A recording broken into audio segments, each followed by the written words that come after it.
As you can see, I'm Giles Cosgrove, she's Jess Ball, and he is James Monty Montgomery. And over the next couple of hours, we will be presenting you with some of the best action you can possibly imagine from this sim racing series. We're going to a virtual Goodwood. We've got those classic touring cars, and as ever, it's always an incredibly exciting combination. There is the route that the cars will be taking around the course. As you can see on the top right there, we have got those classic touring cars. The conditions are 28 degrees Celsius. It's midday on the virtual course of Goodwood that we're seeing there, so we can expect perfect track conditions to bring us excellent racing in both race 1 and race 2. So coming up this evening at 6:30, we've got our qualifying to come, and then at 7 o'clock exactly, we will be going for race 1. Meanwhile, we will then have at 10 to 8, we'll have the second qualifying before race 2 at 8:20.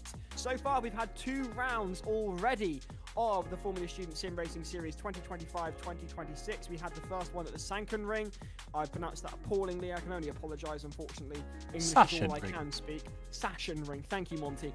Meanwhile, we also had VR North for round 2. Goodwood is always one of our favourites. Already, I've got to say a shout out to Zed Lance, who says, up UGR.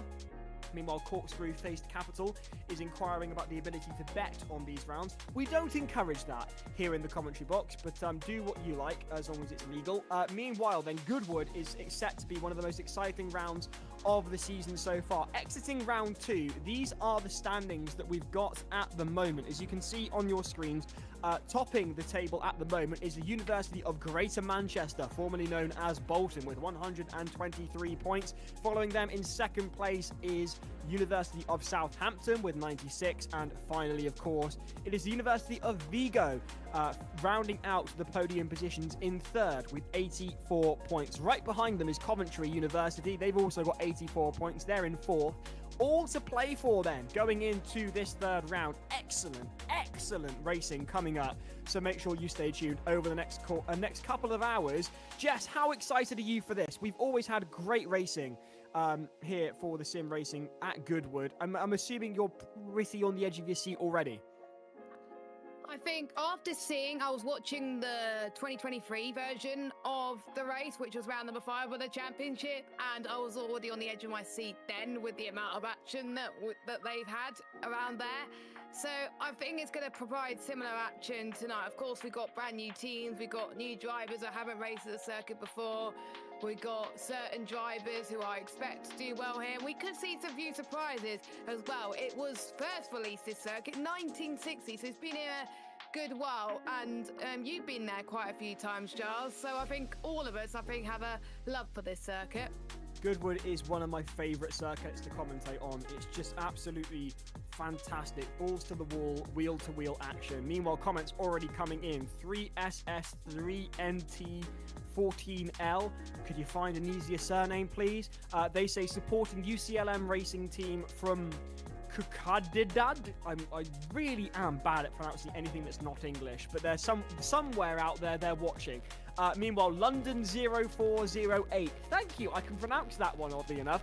They say, come on, Bolton. Watching from parents' house after passing ARDS test. Love from Harley. Anwir says, congrats on the ARDS.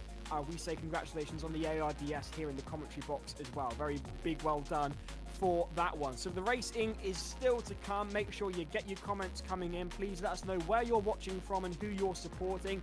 This is the table. If you missed it just now, this is the table that we have at the end of round 2. Going into round 3, as we were saying, the University of Greater Manchester, Bolton are topping the tables at the moment, followed by University of Southampton in second, Vigo in third, Coventry in fourth, University de Castellar de La Manca in fifth. Monty? Giles, I was just going to say, this isn't the standings, this was what happened in round 2, so this is a recap of the last race where the Greater Manchester decimated the competition by winning both races, both pole positions, and a couple of fastest laps to boot. Don't worry, Giles, that was 5 minutes before your first Murrayism of the night, so new record, well done there. But Hey, yeah, no. Exactly. But yeah, no, it was a fantastic performance from Greater Manchester last time out. As I say, decimated the competition. No one had an answer to them. It was a very topsy-turvy round last time out, wasn't it, guys? Where in the first race, you had some of the big names there, and then in the second race, they didn't even qualify for the top server, so we had all these other teams turn up, which was great because it meant outside of first position, look at how close it was. They were all having a chance to score big in one of the races, and so it meant it was a real close spread of points being distributed last time out. However, I will come on to the standings in just a second. I just wanted to add in as well quickly, it was the first of the engineering challenges to be published as well. So whilst University Greater Manchester were wiping the floor with everyone, in the engineering challenge, Strathclyde got the highest amount of points. So they got an extra 60 points for winning the first of the engineering challenges. The Sim Racing Series unique selling point. We're not just here to race as fast as possible. We're getting these guys to problem solve, do some engineering principles in between the rounds, and understand what is the data trying to tell them. We are turning gamers into engineers here, guys. Now, once we combine those points together, this is what the standings look like. Giles, over to you, sir.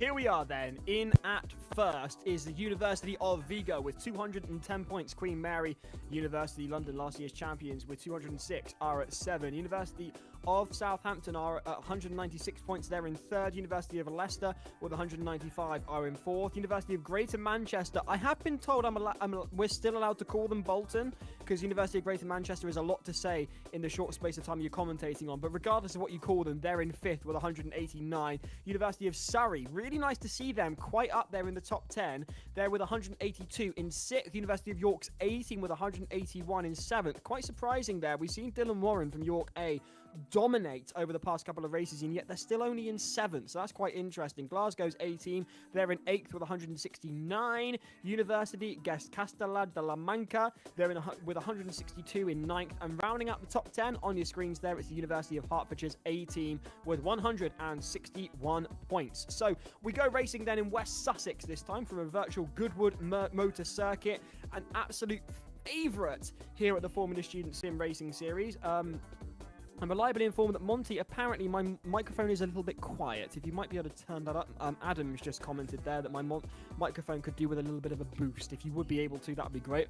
I will also adjust my position relative to the mic on the behalf of Adam. He also says, will my Asda delivery at 7:17 p.m. affect my race watching experience? I'm afraid to say quite possibly. But if you turn the volume up... going on there. I mean, if you turn the volume up, you basically get the radio experience. So as far as we're concerned, as long as you stay tuned to it, even when you're taking delivery of whatever it is you've ordered from Asda, you should be fine. We've been racing at Goodwood before. This was in a time before Jess. Jess, here it is to remind you then, this is what happened the last time we were at Goodwood. And if I had to say so myself, it was rather exciting. It still takes 3rd overall, tied with UWTSD. From the fastest cars on the field to the oldest, the audience was spoilt for action as university students hustled classic touring cars around Goodwood. We couldn't keep up with the chaos as Turn 1 saw Stavanger spinning off, followed by Aberdeen on exit. UE learning that their car was not as slow as they thought.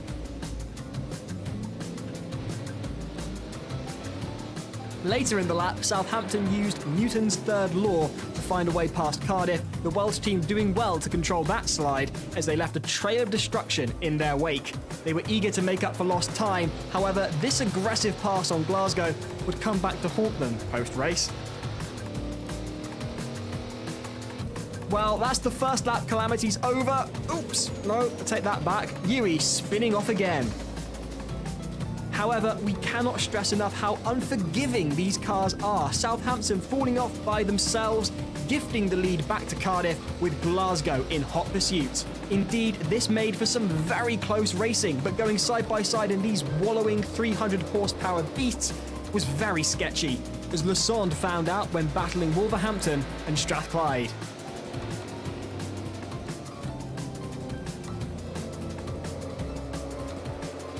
Elsewhere, championship leaders, the University of Bolton, were trying to put round 4's dismal performance behind them as they tried to extend their points advantage again. They were trying very hard in an underpowered Toyota, enjoying a race-long battle with Salford for a podium position. The mix of cars on track was fantastic to see, Oxford's entry in a Mini scaring the more powerful cars off onto the grass. But even they were not immune to contact as Cardiff barged past all the laps of traffic, determined that they would not get in the way of victory as they held off a charging Glasgow on the final lap, which they succeeded in, much to Giles's pleasure. There it is! Across the line, Cardiff University, Cardiff Racing, Aaron Farmer takes the checkered flag. Well, if you thought that was chaotic, watch this. We don't even reach turn 1 before the fun starts in the second race. And as we were busy watching the cars regain control and return to the track, up front, UWTSD and Southampton were having their own battle with disastrous results. Through go Glasgow and Wolverhampton, whilst Bolton go spinning off in the background, spinning back onto the track in front of everyone and causing yet more carnage. But we're not over yet. Into the final corners, and Southampton once again try to go past UWTSD around the outside, and once again it ends in disaster for them. Not a good evening for the reigning champions. On board with Salford then, as they go down the start-finish straight. Cardiff up into 5th after one lap. Amazing start! Yes, the shock in our voices as we realised through all the drama, Cardiff made a meteoric start from 23rd on the grid to be 5th at the end of lap 1. What a drive! Throughout the race, the drama continued as the Toyota runners acquainted themselves with the wall. First with Lassonde in this incident, Kingston doing well to avoid that, and then Bolton bouncing off Cardiff's door whilst battling with Wolverhampton for the top 3. It didn't get better for them, however, as upon rejoining the circuit, Southampton were waiting for them. Oof. But through all the drama came the University of the Basque Country, or Vitoria, as they displayed the most impressive car control we've seen all season. It didn't matter if the car was on the track or on the grass. Just watch as they made their way past Hull and Southampton. UWTSD's strong run in second came to an abrupt halt. Controller failure meaning they had to pull up, reset the controller, and get going again. While Stavanger kept getting caught in all sorts of trouble, firstly with this get-together with Staffordshire. I don't think they were particularly pleased about that. And then a lap later with Strathclyde. Yeah, that's Stavanger. So this is them coming through the lap traffic now. Most of the cars... Oh, there he goes off again. Never mind. But, and it's a go! Oh! Fantastic! Oh! Nice contact there. Lovely, guys. Lovely. But back with Vitoria, and look at that car control. And straight into Stavanger. I can't keep up with this anymore. Well done for surviving. But through all the chaos, it was Glasgow who crossed the line first, a dominating and controlling victory as others lost their cool. But our driver of the day was Vitoria. Now that's how you finish a race. Colin McRae, eat your heart out. Glasgow and Cardiff took a victory and second place each, so it should have been a tie at the top, but Cardiff received a post-race penalty for the incident in race 1, leaving Glasgow out on top with a 3-figure score. Southampton and Hull tying for second and third. Bolton, however, could only muster 10th. There was a change of momentum in the championship. I must say, myself and Jess, we're not quite sure whether we're about to be commentating on Formula Student or the ice skating if everyone's going sideways. But either way, we're down for it. This should be absolutely spectacular. So stay tuned. If that's anything to go on, then, you know, if 2023 was anything to go by, 2026 should be something to behold. How great was that back in the day, Monty? I think that was still one of the best races I think we've ever commentated on in this whole series. Yeah. I mean, Jess, I'm so sorry that you weren't there. So for reference, guys, this was... 2 rounds early.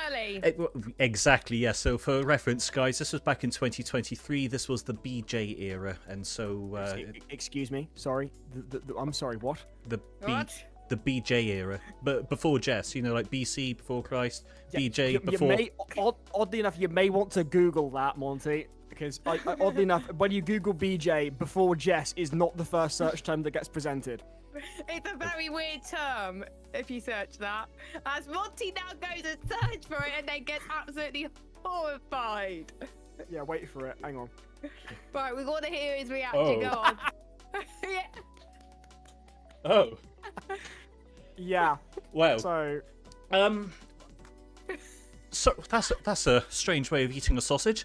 Sorry, ladies and gentlemen. Right, yes, okay. So Giles has had one strike. I've had one strike, and the races haven't even begun yet. So that's my Montyism of the day. Soon. That's my Montyism, and we're not even at 7 p.m. yet. Jess, Giles, over to you. Oh, well, thank you for throwing us under the bus after that one, or under whatever the B stands for. Comments coming in, left, right, and centre. Miss Mayor Pumpkin saying classic Monty. Meanwhile, Karim's asking the what? So plenty of comments coming in around that one. Adam saying devastated that I came to that late. Well, that's what happens when you order Asda during our live stream. Meanwhile, NSA looking at Monty's history right now, like, says Daniel Letard over there. Meanwhile, we've been talking to Enwe, if we're pronouncing that wrong, do you please let us know how to pronounce your name? Enwe from NCME Racing. Now, there's been a bit of a conflab. Do we call them Bolton? Do we call them the University of Greater Manchester? Or is it NCME? What are we doing? Please let us know in the comments. We like Bolton. It's nice and easy in the commentary box. Plenty of love coming in. Please keep your comments coming in. Where are you watching from? Who are you supporting? There's so many teams. We had so many different teams winning, coming in the top 3 over the past couple of rounds. That, to be honest with you, I don't like to call it, but as ever, I'm always of the opinion that I will ask James, Monty, and Jess to call the results in advance of the racing. Jess, who do you think we're going to see on top in the forthcoming round? Oh, that's a tough one. I'm going to go with, because they done well here in the past, and because they're on their Joker tonight, I'll go through the list in a minute, I'm going to say Glasgow. Glasgow. Okay, thank you very much, Jess. Monty, over to you. Your call for the forthcoming couple of races, if you could possibly manage it. No, I'm watching print screens of me coming in through the Discord at the moment. There's some good ones coming in now. Jokes aside, I actually have no idea who's going to win this one tonight. I think we learnt this the last time. It's so unpredictable. It's a crash fest. It really is survival of the fittest. And I don't think it's going to be a case of whoever's the fastest is going to win this. And so for that reason, I think this is anyone's to win tonight. Nice. Boo! Yeah, I hear that. I respect that. Meanwhile, we've got plenty of comments coming in. Ben Robertson64 says, Surrey pole. This is generational scenes. Prelude into what we're getting on the qualifying results very soon. Spoiler alert there. Meanwhile, McScottish, the one and only, he says, once called Bolton, always called Bolton. Simple as. Meanwhile, Dark Selectic 6194 says, NCME. Could someone make up their minds, please? We'll call them that then. MCME Racing. It's better than Greater Manchester anyway. I mean, that's what their Instagram channel is, Yeah, NCME well, Racing. So, yeah, go for it. Yeah. I think for now on, let's call them NCME Racing. Why not? Jess is spoken, so there we are, NCME Racing, until we hear otherwise. They are one of the top teams to keep an eye on in the forthcoming race. To be fair, Che's just come in and completely contradicted all of the above, saying Bolton has a vibe to it. Oh my god! If you've ever been to Bolton, you'll understand why Bolton does not have a vibe. I've never been to Bolton. Meanwhile, upper management dictates I say Greater Manchester, says Enware. Yeah, but the trouble is we're not upper management, so we're going to go with NCME until the upper management bother to get on the live stream and tell us so accordingly. Meanwhile, then, plenty of action to come. Classic touring cars, a real combination. So what's going on with the minis? Because they seem to be kind of the wooden spoon of car selections going on here, don't they, Jess? What have you got to tell us about that? Well, as I found out from Monty earlier on, there was one team that forgot to submit their declaration form. Yes, they qualified to be a part of the race tonight, but they forgot to submit the declaration form, which means they get put in the mini. And with Monty's face, you can probably tell which team it is. It's Hertfordshire B team. Oh, whoops-a-daisy. Whoops-a-daisy. Oh, dear. Meanwhile... Howard Ash isn't going to be happy with you guys. Read the rules. Dan Jones always tells you to read the rules. we got one of these days. We're going to have to come up with a meme that we can put on screen for that. Yeah, Meanwhile, Evan says Strathclyde top 5 quali for the first time ever and double top 10. We're so back, says Evan. We love that. So, not a million miles away from going racing for the first time this evening. Love Me and Minnie says Miss Mayor Pumpkin. I mean, to be fair, we love you, Miss Mayor Pumpkin. You can come along and watch us anytime you like. Absolutely, Jess. Absolutely. You can hear in the background there some rather interesting engine noises, or at least I certainly could. And we're not a million miles away from able to take you to the track. And the thing is, you've got a few options. You've got Minis, you've got Mustangs, you've got Jags. If you're a fan of Inspector Morse, I certainly am, then you've got those available there. In fact, the TV car's a Jag.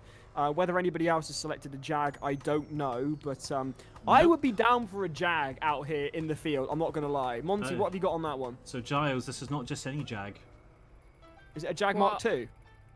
It's a Jag. Oh, yes! Oh, this is brilliant. With a tweed Oh, skin. man. Even the driver's full of tweed. The helmet is tweed. This is full-on Jag. Oh, it's not the Daisy Sandero, is it, Monty? No. Nothing like that, Jess. It is just a good old school Jag. I'm so sorry I ruined your chances of winning the Formula Student Sim Racing Series, but to be fair, I was driving my Jag. Exactly. As you can see on your screens there, most of the teams have selected, of course, the classic Mustangs. Various different cars from the years of classic touring cars were available, but coming out on top has been the Mustangs. The TV car is a Jag. And meanwhile, KCL, they've gone something different, Monty. Can we get KCL up on screen, please? Of course, they're the only one to go for a Toyota. Now, is it me, Monty, or is this the Toyota from You Only Live Twice, Sean Connery's last James Bond film-ish? I mean, I know he did Diamonds Are Forever, but the less said about that film, the better, as far as I'm concerned. I love Diamonds Are Forever. That was a wonderful film. Come on. Bomb Really? surprise. It's the most 1970s Anyway. film to ever be released in the 1970s, and I include Star Wars in that. Okay, Looks fair like enough. Giles is the only one out on that front as well, which is quite annoying. Do you want me to go through the Jokers for tonight? 'Cause we got Yeah. lots of Please, them. Jess. That's a great idea. Who's running a Joker tonight, Jess? Right, so as I mentioned earlier, the car you can see on your screen is on the Joker tonight. That will be their first Joker. We've got the University of Southampton, University of York A. Those two teams will be ones to watch. University of Leicester. Now that is interesting because they have opted to run their second Joker early on in the season. And remember round number 1, Giles, where they won the second race with it. I wonder if they're going to do well here, but as we were saying earlier, anything could happen. Also running their Joker are King's College London, Strathclyde, Munster Technological University, Glasgow B Team, University of Surrey. Not surprising about their qualifying based on what they've done for their Joker, but I can't wait to see what they do. Heriot Watt University, Vienna, they're also opting to use their second Joker tonight. We've got Vermilion Racing, University of Cambridge, and we've got Strathclyde's B Team running their Joker. So some big names there, Giles. Some massive names. So not only have we got one of our favourite car and track combinations, we've got plenty of teams up to the top end of the leaderboard, all running their Jokers. It really is going to be one to watch this evening, isn't it, Jess? Yes, and I mean, we saw that with the VT that you and Monty made. It just like anything could happen, and I hope the drivers are putting in a lot of practice today. The cars, you can see when we were looking at the VT, are very difficult to handle. It's sometimes going to a rallycross track. If you're good at rallying, you're probably going to be very good around this track, let's just say as well. So just because you start on pole, that doesn't mean you may win the race. There may be a lot of overtakes tonight, and they've got to keep it absolutely clean. Free practice is now over, ready for the race, and there's a lot of names that we do recognise from this server that we would expect to be in server 1. A few unfamiliar names, which is great to see. Heriot Watts in server 1 as well. Strathclyde again, as I was just saying, and the Exeter B team. Both Exeter teams are in server 1, Giles. Let's go. Well, I'm not gonna say no to that. I love a bit of Exeter. I do actually need to apologise to Lizzie. I need to apologise to Lizzie from Exeter because she wanted me to watch the prequel to Hunger Games, and I haven't got around to it yet. Lizzie, I promise next week I will watch the prequel to the Hunger Games. You have my word here on the live stream. And if I must say, Jess, he'll have me to answer to. well, exactly. There we are. Jess is going to hold me to account. Meanwhile, I'm interested to see what KCL is going to do here in the top server. Don't forget, if your team's in the bottom server, you can see full coverage of it just without commentary. That's also brought to you live on the Formula Student UK YouTube channel. So head over there. Server 2 is available to watch just without commentary. Server 1 here with myself, Jess, and Monty. I'm really interested, with the only Toyota on the grid, to see what KCL can do here, Jess.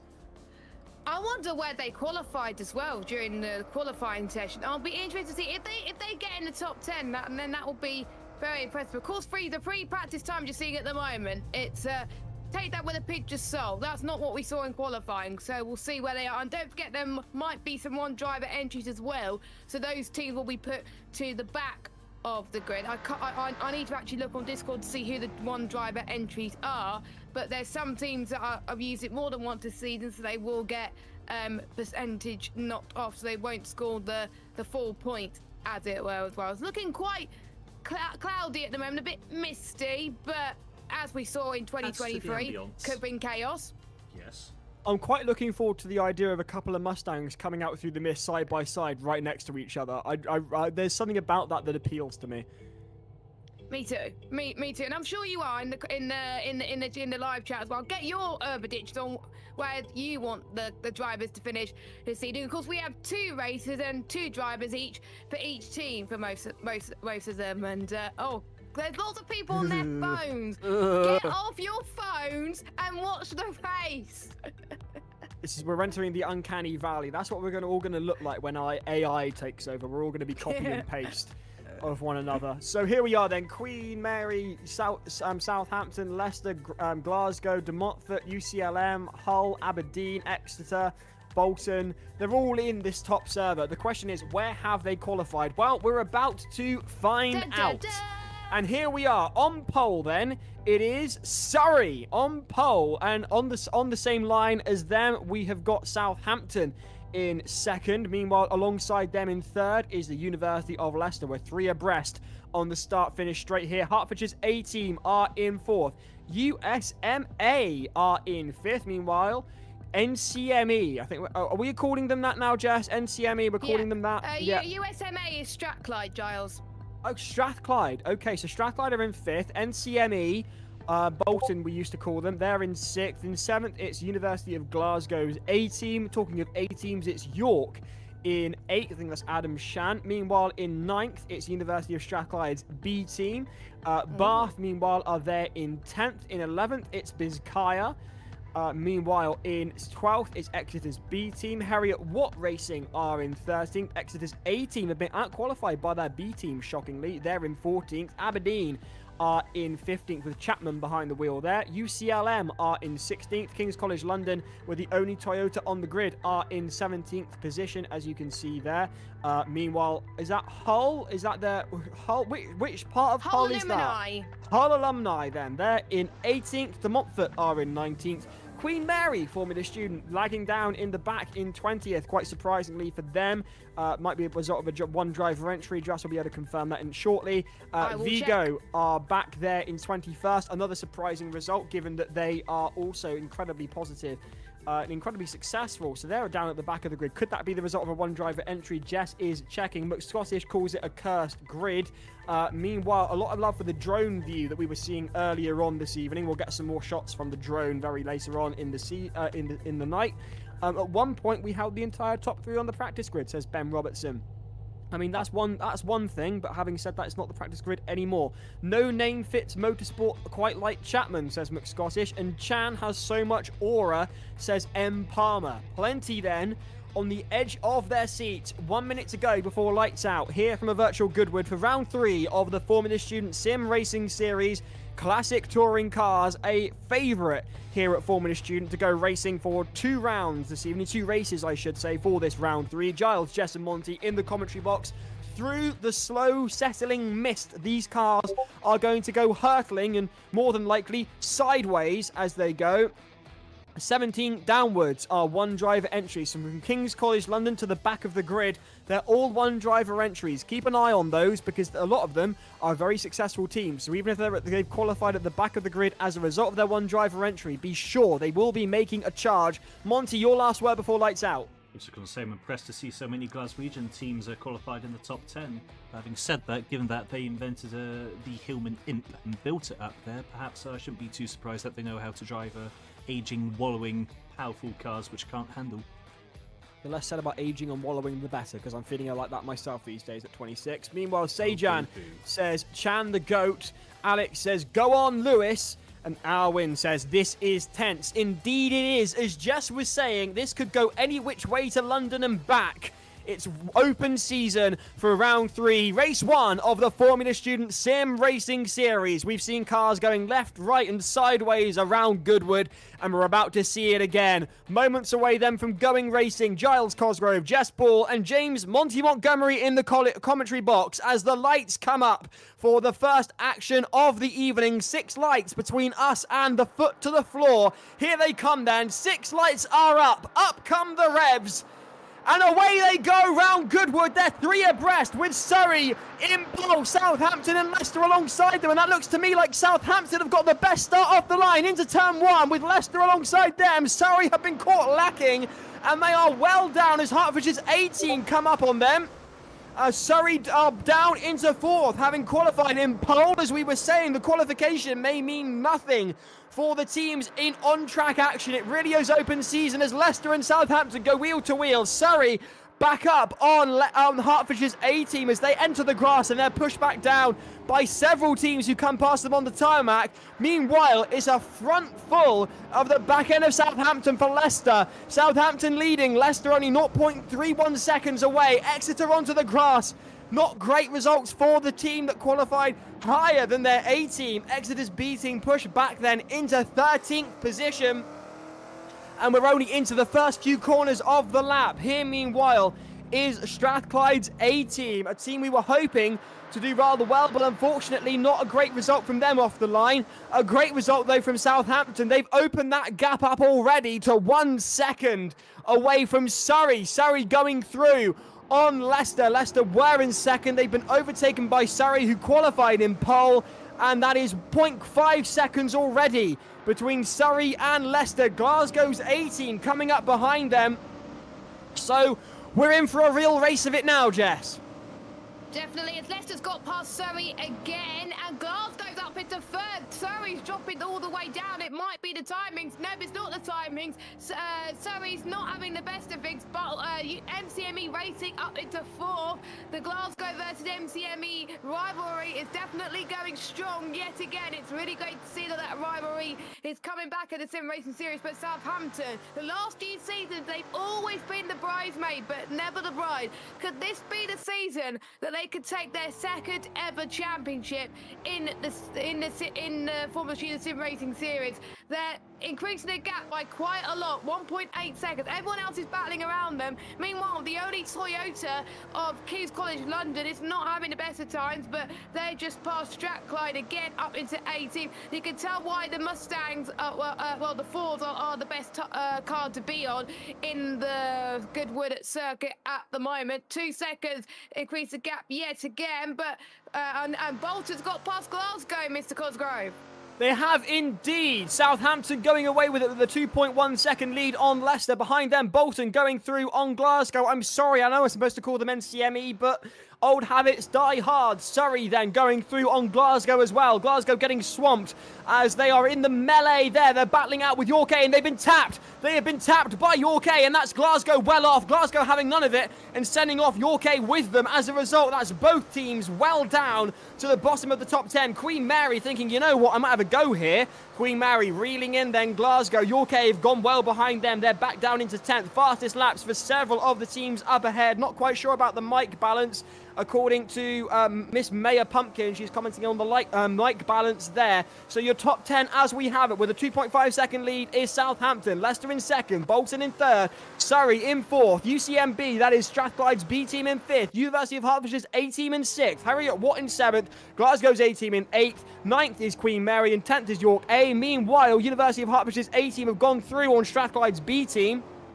And talking of going through, there's a real switching going on. They're side by side are the teams from NCME and Surrey. This is incredibly exciting racing, as ahead of them in third, rounding out the top three, are Bolton. I can't help myself, I do apologise, but they seem to have it, I must say. They've gone well ahead of Surrey, and they've opened up a nice gap, and it seems to me the top three have separated themselves from the rest of the pack, Jess. Yes, and of course the top two are your jokers, so they definitely chosen the right track to have your jokers on, and it may not mean extra points, but it may mean that you gain more speed compared to everybody else. As you can see, a whirlwind of cars right here on this very tight and twisty section as Giles goes on the grass. I almost saw someone went off there, but Queen Mary, don't forget, started at the back of the grid and is up into 8th place right now. One of their fastest drivers that have helped Queen Mary take the title last season has made his way up into 8th. That is a stellar drive from our reigning champions, Giles, and our FS UK champion, Bizkaya, is now up into 10th place. Absolutely spectacular stuff indeed, Jess. Queen Mary coming in, it's not a poor result, is 8th, and if they keep on with the consistent top 10 results, they may be able to retain their championship. Bizkaya, as you were saying, the winners of Formula Student 2025. Can they win the sim racing in 2026? Well, I must say, York A might have something to say about it. Now, I'm going to comment here about the selection of cars. As you were saying earlier, the vast majority of the field have indeed selected Mustangs because they are incredibly fast in a straight line. But you'll notice they wallow like a creme brulee in the wind when they're turning through these corners, and Goodwood has plenty of tight corners. I can't lie, I do think KCL might have been thinking not a million miles away when it came to selecting the Toyota. Are they up ahead? No, but they're not a million miles away from where they qualified. So, in all honesty, not the worst selection they could have made as far as I'm concerned. Meanwhile, you're on board then with the guys from Bolton, NCME. I'm going to get mixed up as long as I go this evening, and I can only apologise there. But there we are then. NCME side by side and just ahead of Surrey. Surrey putting them under pressure onto the start-finish straight. University of Leicester have crossed the line with their fastest lap. Bolton under pressure from both Surrey and University of Hertfordshire, who posted their fastest laps then. I really wouldn't want to be NCME right now, Jess. I definitely do not. I mean, you've been in this battle for a long time, and with experience as me in sim racing, the longer that you start behind another car, the dirty area in some spec series could be an absolute nightmare to handle, which means you're going to find it difficult to even try and get past around. So with MCME and Southampton and Surrey, also make a bit of contact as they go through. Not good at all, but MCME trying to go up the inside of Surrey, and so is Hertfordshire's A team. Monty will be pleased to hear this, as Hertfordshire A team's up into 4th place now, and is going to be chasing up MCME for a place on the podium. That's going to be good news for Southampton, unless the other drivers in the field are fighting like this. We also got Queen Mary, Glasgow, York A and Strathclyde B fighting with each other. Bizkaya's fighting with each other, as well as De Montfort and the whole Alumni team. So look at it, you can see the action in front of you. You can see a Hertfordshire A team trying to get past not one but two cars. Harbour just dropped to 5th again. Oh, they almost went onto the grass. One more. Oh, Giles, this is exciting. Oh, it's absolutely spectacular, and through the chicane they go. It's a train of cars led by Bolton, with Surrey in 4th, Hertfordshire's A team in 5th. I can't help but feel like everybody got the jump on Surrey as they were going through the corners. It's exactly as I was saying. They wallow through the corners, do these Mustangs, because they were intended for drag racing between traffic lights out in the United States. They weren't intended for racing around Goodwood, and yet it's so spectacular to see. In the lead with a 4.1 second gap at Southampton. Coming in second is University of Leicester. And then leading this train of cars that your eyes on are at the moment, it is Bolton followed by Surrey. And they are as close as you can get without swapping paint. And not a million miles away is Hertfordshire's A-team, waiting in the background for the two to come together. And I can't help but think, Jess, that it might be inevitable for the two teams to come together ahead of Hertfordshire as they go through the right-hander. They're side by side. Of course, Leicester and Surrey here. This is properly exciting stuff, and it just looks to me like even Hertfordshire A-team might be having a go then on the Surrey's driver. Can they go round the outside? I'd swap back, I'd hold off and switch back on the right-hander. They're trying to, but there's not enough room. I can see what Hertfordshire's A-team are trying to do. They've just got to bide their time and be patient here, but I do think they've got the momentum on Surrey. They've qualified in pole position, but Surrey might have to make do with 5th, Jess, if not 6th, because look at where Harriet Watt and Queen Mary are. Yeah, look at that. They're closing up even more, and if they're not careful, it's going to really hurt their tyres a little bit. And as I was saying earlier, anything can happen in this sim racing series, especially around these type of cars, especially around Goodwood. If you just make one small mistake, that could drop you loads and loads of positions because of the amount of cars that are in one space on the track. And, I mean, 3rd place is going to score you a ridiculous amount of points in this championship. And don't forget, we of course forgot the drop round. So if you don't have a good race in this one, but you've had a good race for the rest of the season, you can drop it, as we've got side-by-side action once again as Surrey is past Bolton. I loved that once again, as this is almost like a rallycross corner. As also it's on the grass. That's not good, and that's not going to help with their tyres. Southampton is in the lead of this race, by the way, with Leicester. I don't know what's happened to Leicester, Giles, because they were like a second behind Southampton, but now they're 5 seconds. What's happened to Leicester? Do you know?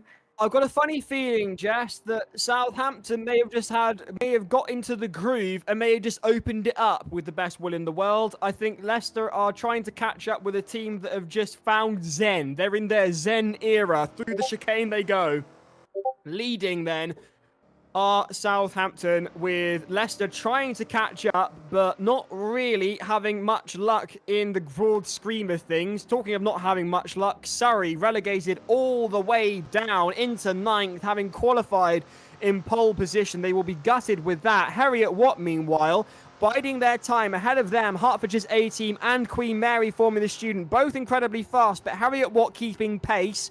You can see them turning in there as the car rolls through the right-hander out of the start-finish straight, putting their foot down. There's less sideways action than we saw back in 2023, trying to keep it clean. The competition far tighter than when we were here last time out. Meanwhile, here's Exeter's B team, who out-qualified their A team. They're relegated down into 14th.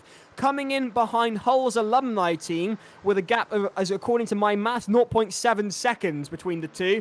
Vigo closing in on the B team from Exeter. Meanwhile, KCL, there's the view from their nose cone. You can see the tarmac sweeping past there. A fantastic angle from the Toyota. And you can see how much more aggressive the Toyota can be through the corners.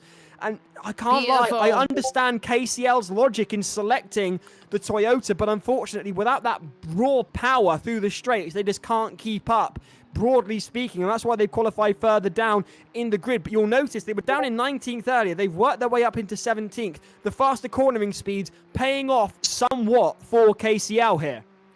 I really like them going for a bold move, because you may not expect them to be lower down, or maybe they just prefer that car to the Mustang that everyone else is running, and they'll probably stand a better chance doing in the top server with it.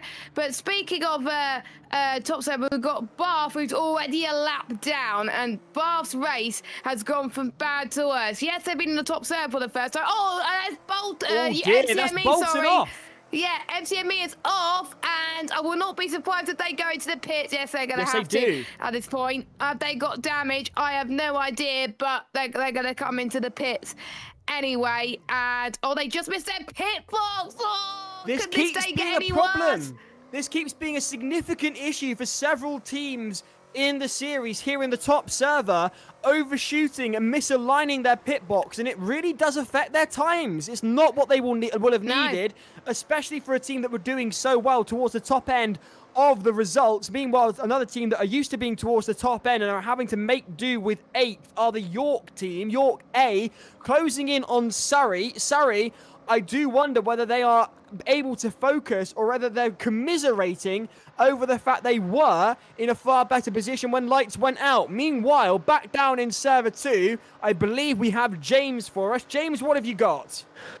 Well, server 2's been fantastic so far. We've had incredibly close racing. The race start completely insane. Contact all over the shop, including 2 cars having to respawn back to the pits because of how much damage they got.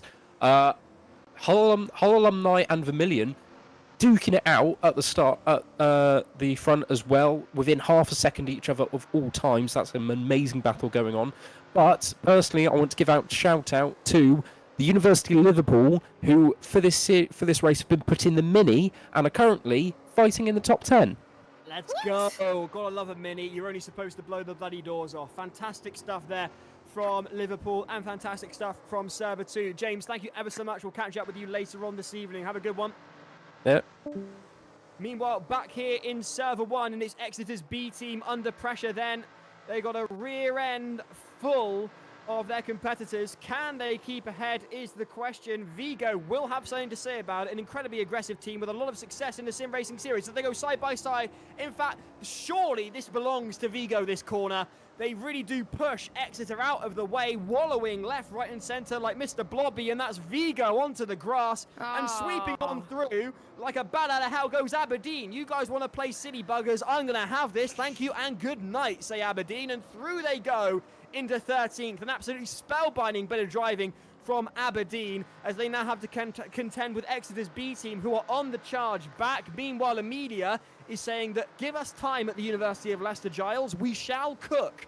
I look forward to seeing it. 9 minutes and 52 seconds on the clock as things stand. Southampton in the lead, Leicester in second, Hertfordshire's A in third, rounding out the top 3. Meanwhile, going through the chicane right now are Yorkshire's A team. Ahead of them, Glasgow and Surrey. And Glasgow's into the pits. Glasgow's into the pits then. What are they pitting for? Is it a splash and dash for fuel? Is it tyres? Shall we stay with them? We do indeed. Glasgow, an incredibly successful team in the past here in the sim racing series. What can they do here? They're going to have to get back out on track in order to do something. They're waiting a long while. This feels like tyres, Jess. That does feel like tyres, and I'm not surprised because this is a track as well where it does eat into the tyres. So they're going to come out. Will the undercut work for them? We're going to have to wait and see. And they dropped that down the field anyway, so they got nothing to lose being there. And they were hoping they were going to not have to deal with traffic. They got Aberdeen fighting with them too, which is really, really interesting to see. We've got Hull up into 9th, cast Bizkaya. Queen Mary in shot grasp for getting a podium. And what is happening to Surrey? They're dropping down quite a bit, but they're still going to check down Harriet Watt Giles, who's up into 5th. They're having a really crack of a race. They are having an absolute corker tonight, are Harriet Watt, and I imagine they will be patting themselves on the back by the time we see the checkered flag this evening, because this has got to be their best result of the season. Let's recap where we are as things stand with just under 8.5 minutes to go. Going very, very tight then are Surrey and Harriet Watt. We'll do that recap for you in just a minute. Harriet Watt really pushing it close to Surrey. Through the chicane they go, onto the start-finish straight. Surrey under immense pressure from Harriet Watt. Through the mist they come, and that's Harriet Watt into the pits, diving at the very last minute into the pit lane, and that's York A through on them as well. And is this a splash and dash? That is a splash and dash, surely, for Harriet Watt. No tyre change then for a team that we're incredibly excited to see doing rather well. Meanwhile, Hull's alumni team, Vigo, meanwhile, will they get ahead of Harriet Watt on the pit exit? I don't think so, but they do have the momentum compared to Harriet Watt, who will have to start from that limitation on the pit lane exit. And here they go then, closing down. Harriet Watt will be heavier with that increased fuel load, but neither of them have swapped tyres, so that'll be quite an interesting one to keep an eye on. Talking of keeping an eye on, Bizkaya closing in on Hull's alumni team. This is very great to see, isn't it? I think for the majority of this race, a lot of these teams are just keeping it relatively clean up here at the front. You can tell that they put a lot of practice in, over the week to make sure they get this correctly. They had the longest to practice out of any other tracks in the calendar because they had 6 weeks because, of course, we had the Christmas New Year. Oh, my goodness, whole alumni. That was a save and a half from them. But Vizcaya looks like they've got the momentum going into this corner. Is that going to help them? Is that going to make them stick? We'll have to wait and see. Vizcaya, who could get their best result of the season. Whole alumni, though, look like to have the edge going through this corner. We'll see. Trying to go out the outside, go through one of the famous corners of the circuit. They're still going wheel to wheel. This is great respect between both of these drivers. Harriet Watt is also in this. Here we go. Whole alumni up into Avon. They on the grass almost. Could Vizcaya gain momentum in? No, they do not. But Harriet Watt's in this too. Absolutely spellbinding stuff through the final chicane. I did wonder whether they were going to make it work 2 abreast. They clearly decided better of it, and that at the moment is Hull's alumni team leading on Vizcaya with Harriet Watt following close behind and Vigo waiting in the wings for a disaster to befall the teams involved. Surely it will. Here then is Hull leading, but Vizcaya are right with them.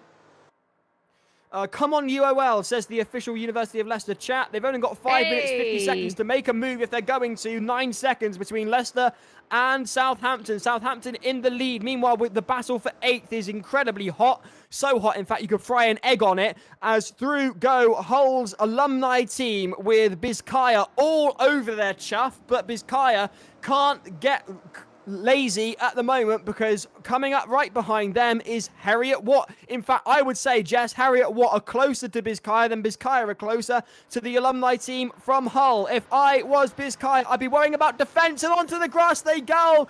Very, very broad move from Harriet Watt, and they didn't quite make it work, but I can guarantee that that will have turned Vizcaya's eyes to their rearview mirror. They're going to try it again, not quite close enough to make a move on the inside. Harriet Watt on Vizcaya, but that will allow Hull's alumni team to get away as Vizcaya are busy worrying about defence. Meanwhile, Vigo are closing in as I expected, and that is Hull's alumni team into the pits. Wowee, Jess. Oh my God. I think we've all made the right decision here to put Goodwood on the calendar because I'm absolutely loving it, and we already got like 4 minutes left. It's a 25-minute race, and it's gone so quickly. This is classic Formula student to a T. Miss Mayor Punk is saying in the chat, "Where's my little mini?" They're all in server 2 because they're like 4 seconds off the pace. That's why I just see Aberdeen go off the grass, by the way, and that's Whole alumni saying thank you very much. That's me up a position. I wonder there's some teams that are going to take the gamble to stay out on the fuel that they got. Now, we've seen in plenty of seasons, Giles, them making the gamble and it worked, but some teams, like we saw with Hungary and a few seasons ago with Oxford, that didn't work. And let's just hope that the gambles pay off, because I think if they pit now, they're going to lose so much more time. They're going to have to do a splash and dash. And Aberdeen once more on the grass. Bolton up to 50th. Well, MTME up to 15th. Vigo past Vizcaya up into 9th place. We're seeing a variety of different strategies. And we can see Leicester closing in once again on Southampton. Hertfordshire A team is pitting. I just don't know which is the right strategy, and I'm loving this. I'm really not sure, Jess, because there's only 3.5 minutes on the clock left, and I'm just not convinced that pitting is the right strategy. But then again, we could see teams pulling an Oxford. But they're up to 4th, though. They're up to 4th. This is really exciting. De Montfort coming out of the pits now. Then I haven't seen though University of Leicester or Southampton pit, Jess. I don't think York's pitted either. I will have to check the timings. I don't think York A have pitted. You can see it on your screen as well to see who has pitted. Yes, York A and Leicester have not pitted. So that's going to be an interesting story, I have to say. If they run out of fuel, they're going to be very disappointed with that. And by the way, massive shout out to HighViz. They're the ones that help make this broadcast happen along with Monty. These graphics that show you the timings at the moment on your screen along with the track map look excellent. So massive shout out to HighViz. We couldn't do the broadcast without them. Right, let's turn your attention then to this top 2. 2.5 minutes on the clock. Leicester leading on Southampton. Southampton were leading for the majority of the race. Leicester chose not to pit. And this could be make or break as far as we're concerned. Leicester, as you were saying, Jess, have not pitted. Southampton have 0.5 seconds between them. The gap coming down. 2 minutes on the clock. This will rely on the defensive driving of Leicester as they sweep and roll through that right-hander out of the start-finish straight. It is a consistent 0.5 seconds between Leicester and Southampton, but Leicester are having to contend with traffic ahead of them as out of the pits comes York's A-team into 6th position. Meanwhile, if we turn our attentions back to the front of the grid, here is Leicester, and that traffic has cost them 0.3 seconds. They've only got 0.2 seconds and a bumper between themselves and Southampton. That was a rearview mirror full of Southampton for Leicester. They are gambling on not taking a pit strategy, and this could be the difference between coming in first and not even on the podium, because both the teams are right there with them. Here's the... Oh, my days. This is going to be tight indeed. And this is exactly what's happened. Going well back there. That is Bath. An absolute disaster for them. They're 2 laps back. I'm not even convinced they've ever pitted. Coming through the mist, though, is the battle for the top spot. It is Leicester versus Southampton with 0.2 seconds exactly, and they are so close. They are unbelievably close. They're within touching distance of each other. Through the chicane they go. Jess, this is unbelievable racing as Leicester try and hold on for dear life, having not pitted. They're going to have to do another lap. There's not 45 seconds on the clock as they come across the start-finish line. This will be the last lap. Can Leicester hold on to a charging Southampton? I'm really not sure. Giles. The gap is right back up to 0.5 seconds. Suddenly, Southampton seem to have lost the pace. They've lost the momentum. And could this gift Leicester the victory? This is incredibly exciting because Leicester have not pitted and Southampton have. The gap is closing back up again. And it's 0.3 seconds, 0.25, 0.2 seconds. They're going to go for it, Giles. They are diving down the inside. They were trying to dive down the inside, but they couldn't make it work thanks to some rather elbows-out defence from Leicester. 16 laps complete, 17 on the clock. The timer has run out. The checkered flag is waiting for these 2 champions of Formula Student, these gladiators of the sim racing series, Leicester and Southampton, together to the line. This will be a race until the final moment. Southampton on the charge. Leicester opening the gap up to 0.55 seconds as they go through the back markers. The back markers know this is a battle for the ages and they get well out of the way, even though there are no blue flags. And Southampton break later and they close right up. The chicane's on the approach. There's only a couple of corners in it. Leicester have got the momentum, though. They have held off as long as they possibly can. The checkered flag beckons. Southampton may have pitted, but they still haven't got the pace. And Leicester take it. Leicester have crossed the line in first. What an amazing race.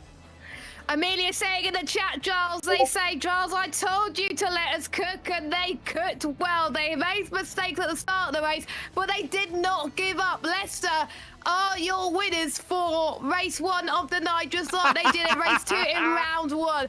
Absolutely incredible. I'm just amazed that they were able to pull it off. There's a variety of strategies here tonight. I can't wait for race 2 already, but I'm going to try and get our race winner in for a chat.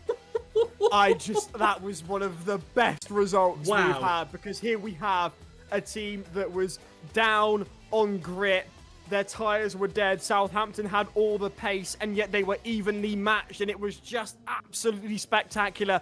Media, you can cook for me anytime you like. UOL Racing, William, J-Man, Chum, all going mad for the University of Leicester. Meanwhile, Lizzie has arrived saying, I just went back to hear my shout-out. We'll completely hold you to it, Giles. Rightfully so, Lizzie. I will watch that on Monday evening. And Aberdeen, meanwhile, cooking a pizza. At Leicester, they just cooked. They just cooked. What an absolutely spectacular result, Monty. Yeah, no, I've got no words for that. Every time we've seen a team try and do a no pit stop so far, in the last 3 years, they've always run out of fuel on the last lap. I thought we were going for deja vu there. I don't know how Leicester have done this. I can't wait for this interview because, what was that, 10 seconds behind Southampton? They knew what they were doing. Let Southampton drive off, not pit. They made it work. Fair play. Straight up, throughout the evening, I had so many comments from different team members of Leicester, Amelia in particular, saying to me, just let us cook, we know what we're doing. and they came in with it. This is a team that has clearly planned out their strategy to a T, and that is totally brilliant. Absolutely spectacular. We can't wait for them to be here with us in the virtual commentary box. I am so excited.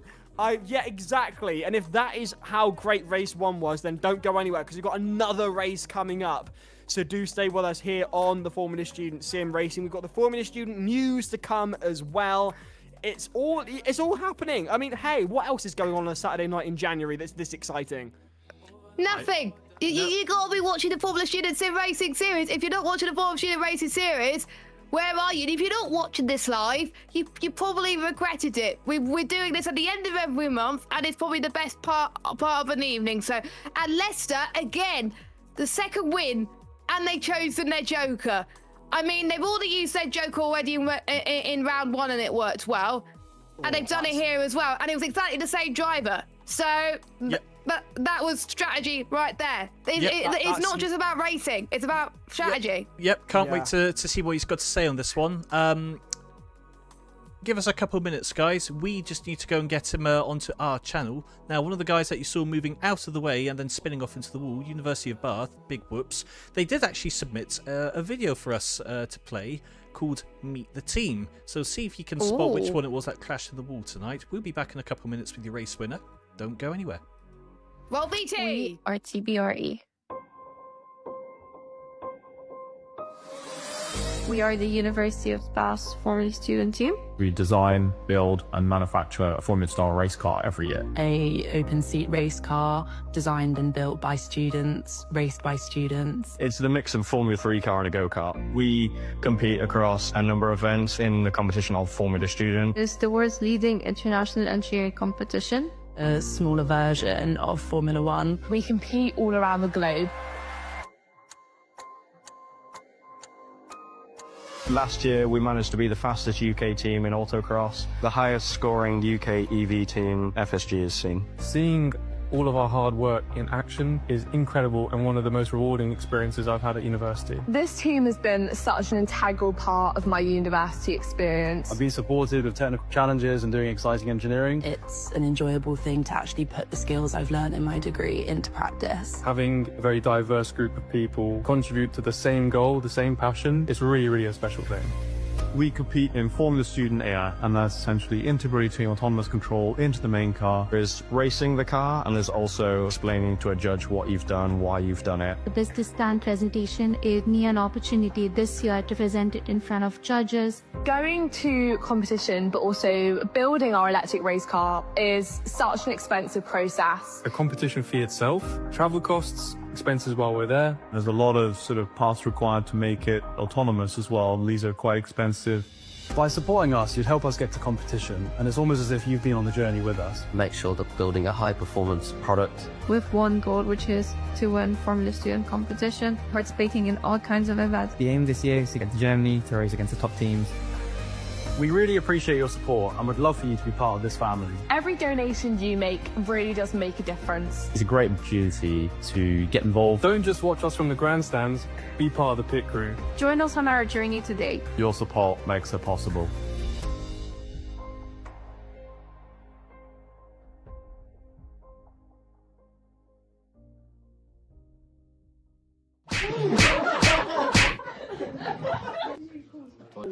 Yeah. Oh, it's like warming up. I see the questions. We're gonna stand here. Ready? No, but yeah. Roll with them. It's so awkward looking at that phone. Oh dear. Keep it for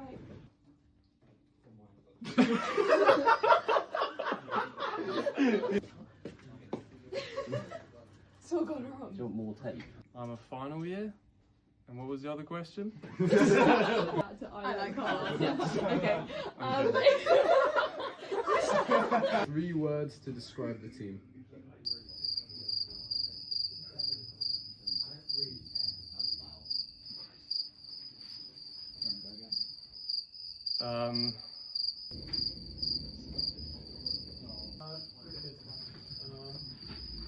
What's your go-to snack in your lab? In the lab. Because he's the most organised person I know. That was so cringe. Massive shout out to the University of Bath there. One of the VTs for former student news. We'll talk about the other VTs a little bit later on. But right now, we got race 1 winner with us today, and quite possibly one of the best wins of the season, pulling off a zero-stop strategy around Goodwood. It is Leicester. Congratulations, your second win of the season. How does it feel, my friend? A lot better than the first one. I could tell. Honestly, talk to me about your choice for not stopping, because it almost didn't pay it off in the end, because if it was one more lap, Southampton would have got you. You pulled off the defence for your life. Well, essentially the idea came from the fact that we knew that Surrey and Southampton were going to be faster than us. Mm. So we thought, let's try something different. I absolutely love it. Strategy paying off to perfection. You knew they were going to be faster, so you know what, you tried and stayed out. Talk us through your choice for the Joker as well, because obviously you qualified really well. You started off near the front. You struggled a little bit at the beginning. How were those Mustangs to handle for you? I love that kind of car. That was the main motivation for taking the Joker, was that we knew a lot of other people, or we thought a lot of other people would, and we didn't want to waste what was arguably our strongest round car-wise.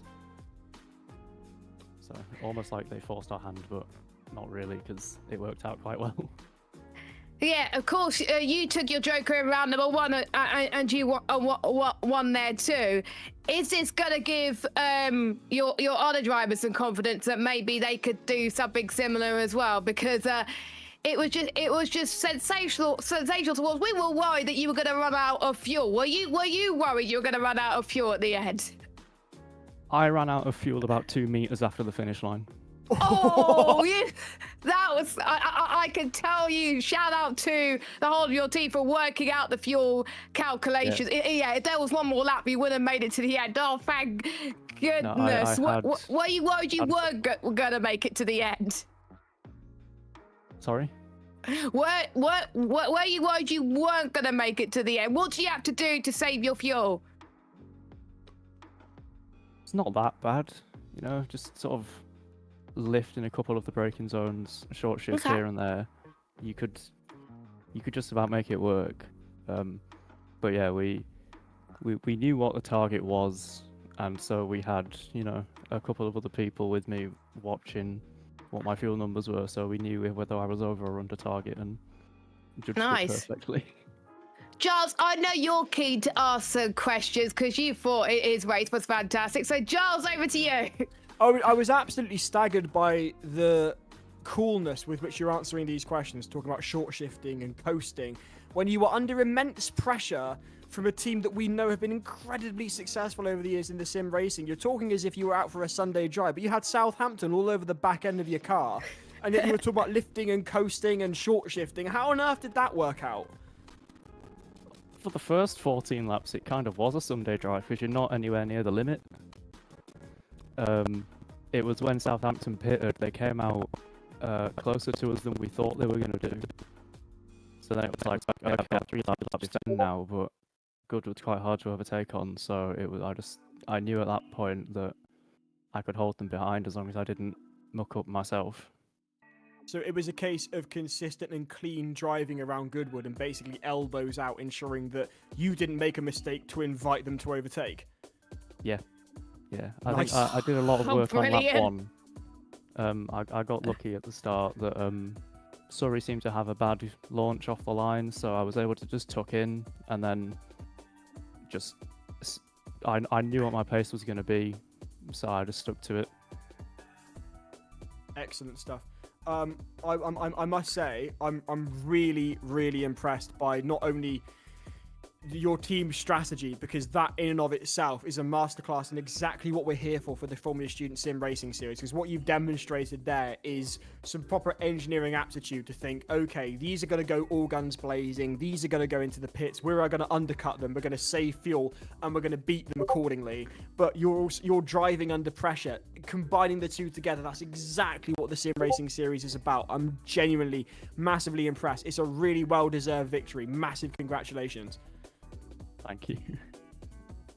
Go and enjoy the rest of your evening, and best of luck for your second driver for race 2.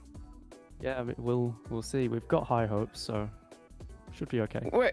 Right, yeah, best of luck, massive congratulations. And Giles, we got one of our favourite segments coming up now. Giles, what is it? Yes, it's good news, and it is not the Dacia Sandero in right-hand drive. It is, in fact, the Formula Student News. A very good evening, and welcome to one of our favourite parts of the evening. It's all about you. Over the course of the month, I pester like an old granny, and you send in some fantastic content, whether it's newsletters, whether it's updates, whether it's videos or memes. We will take anything and everything to talk about your teams, and we've got plenty to come this evening. So all I need to say now is, Monty, if you've got something for us, let's have it. Roll VT.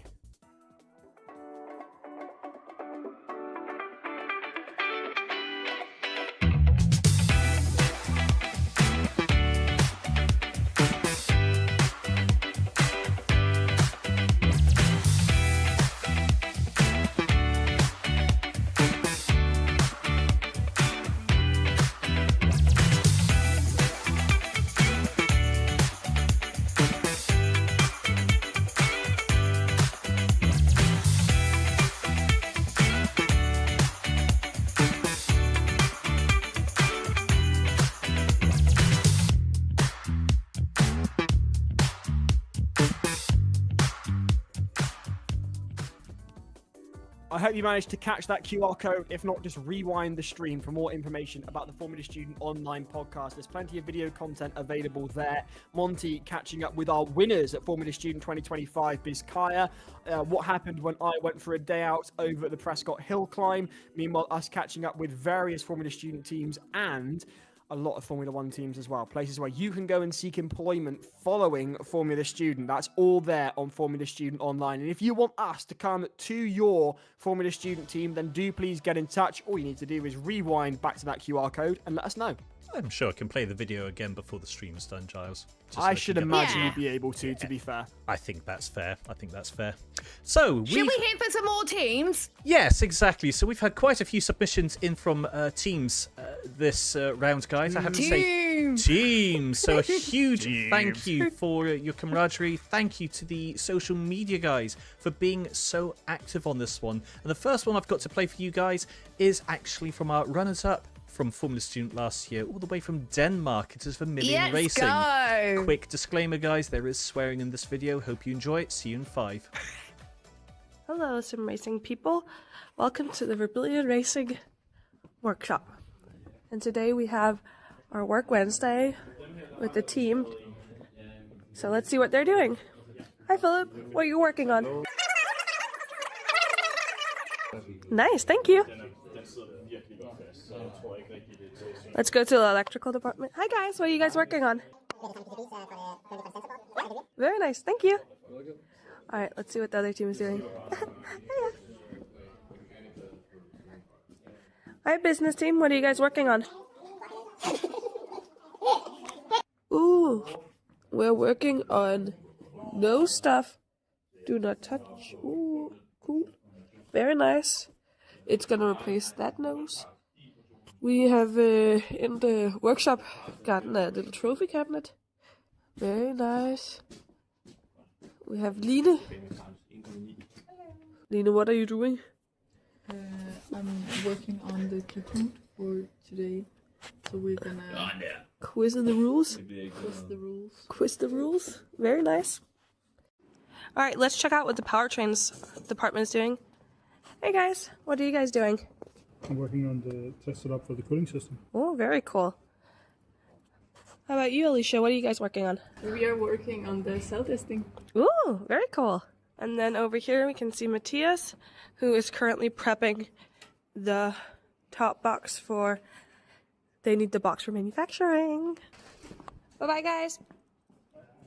My name is Gustav, and I'm the sim racing leader. What do you do at Vermilion Racing other than sim racing? I'm also the leader of the mechanical department. And how's it been going with the sim racing so far? We're finished in, I don't know, we finished.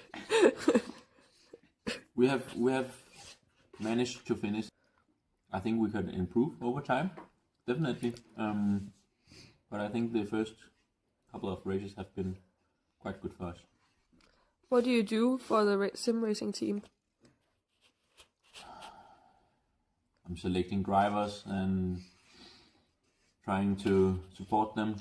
I'm also one of the drivers, so yeah. Thank you very much, Gustav. Din hånd sådan for. Okay. Stop. What's your name? My name is Marcus. And what is your role in the sim racing team? I'm one of the drivers. Yes. And what is your role in the normal Mammalian team? I'm the deputy head of mechanical. And how many races have you driven in so far? 2, I think. How many races has there been? 2, 3, with the intro. How has it been so far racing? Fun. Great. And are you happy with your placements so far? Yeah, I think we did quite well. Yeah. And are you looking forward to the rest of the season? Absolutely. Perfect. Oh shit, man! And then we practice egress quite a... Hvad fan?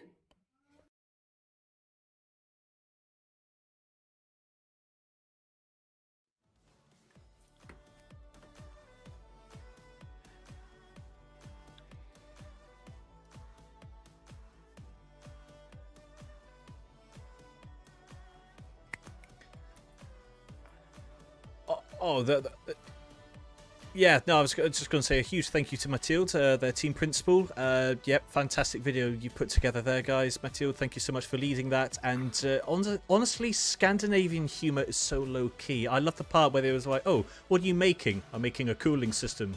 Sounds cool. Okay, fair enough. So, yeah, very good. So, yeah.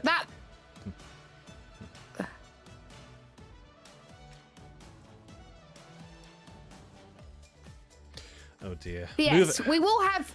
Moving on, Giles. Giles. We will have MTM racing in just a minute, but Giles has got some important iMechie announcements to talk about.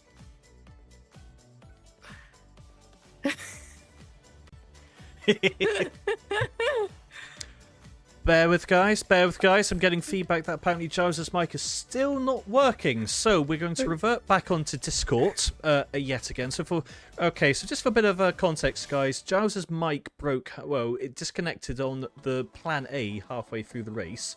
So I had to move them onto Discord. That's my plan B. And as you can see, there was a bit of sound imbalance going on there. Now, I'd just like to break the fourth wall for a second to give a shout out to my sister, who, after giving me the heads up that my Discord notifications were coming through the stream, proceeded to message me another 20 times afterwards. Thank you for that, sister. Right, Giles, start speaking. Let's see if we can hear you now. Check. 1, 2. Check. Giles speaking. Can you hear me? Please Loud and clear, sir. Let's restart that again. So, what have we got to talk about from FS News point of view now from the iMechie? Yes, it's time to get Anaraki. Here are the updates from the Institute of Mechanical Engineers.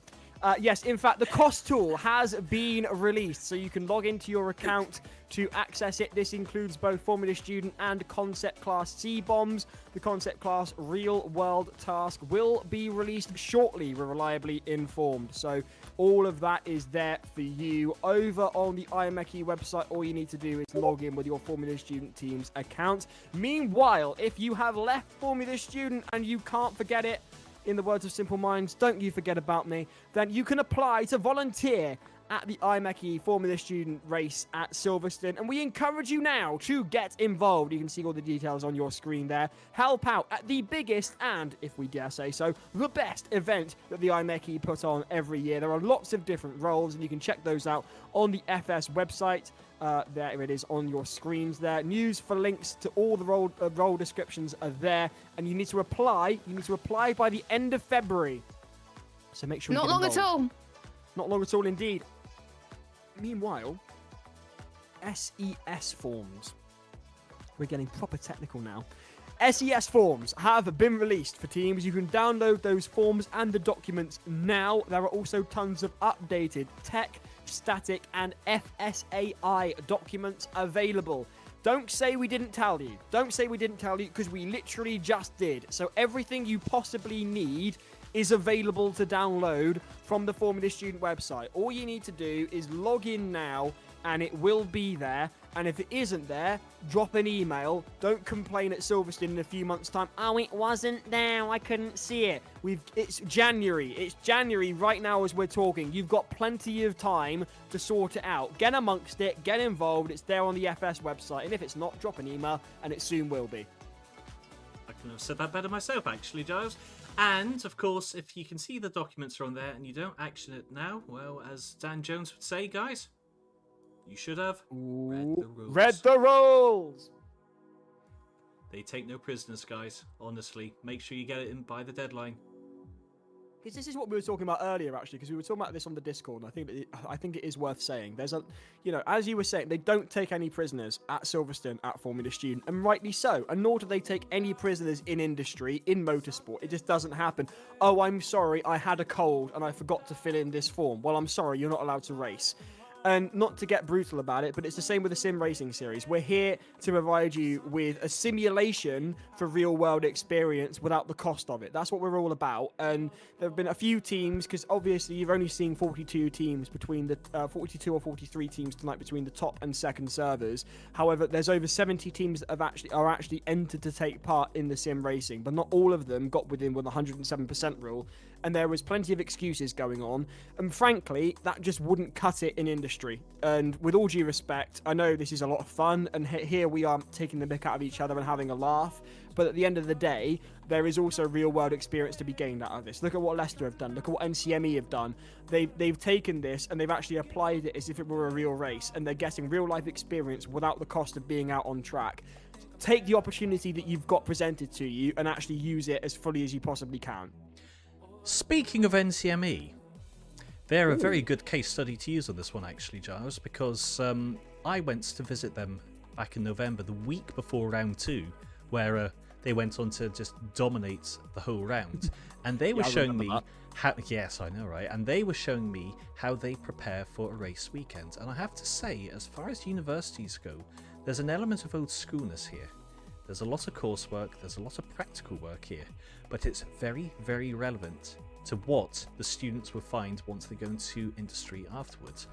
Now, they were very kind to follow us around with camera, and they have now submitted said video. So, shall we actually go and see what these students get up to help prepare themselves for industry? OVT! Absolutely. Disclaimer, guys, this was recorded back in November, so moustache alert.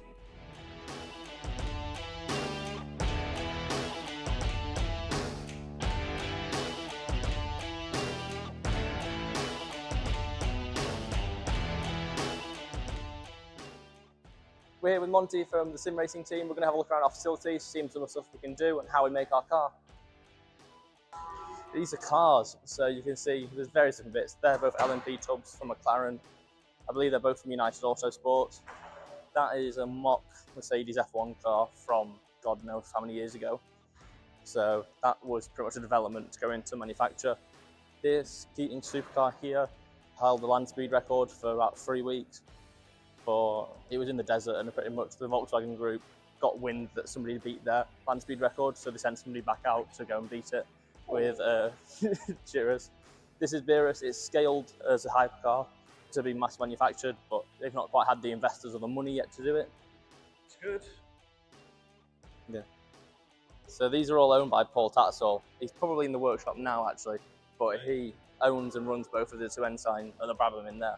So he's run these all at Silverstone, and he's done various different bits, but these are all his proteges. So in here, you've got your manual mill, pillar drill, and then manual lathe. So they're all very heavily used in Formula Student car. So a lot of it is done from billet. So steering rack mounts is done from billet. It's not quite sustainable, but it doesn't need to be for a worn-off car. So we did loads of different bits here. So yeah. This is good to see. This is Yeah. really nice to see. So we do. That was made here. That was one of the ones that was done wrong last year because the centre ball was wrong for bearings. But yeah, we do that was made here. We do all of that machining in-house. Yeah. So over here, there's your N179, currently in 1 million pieces. And then you've got Paul, who's his driver, in the middle of the bench. And then the Brabham, which is being rebuilt fully. Yes. So they're both owned by Paul. He runs them and he drives them. So yeah, complete rebuild from shell. When it first got here, it was literally a chassis.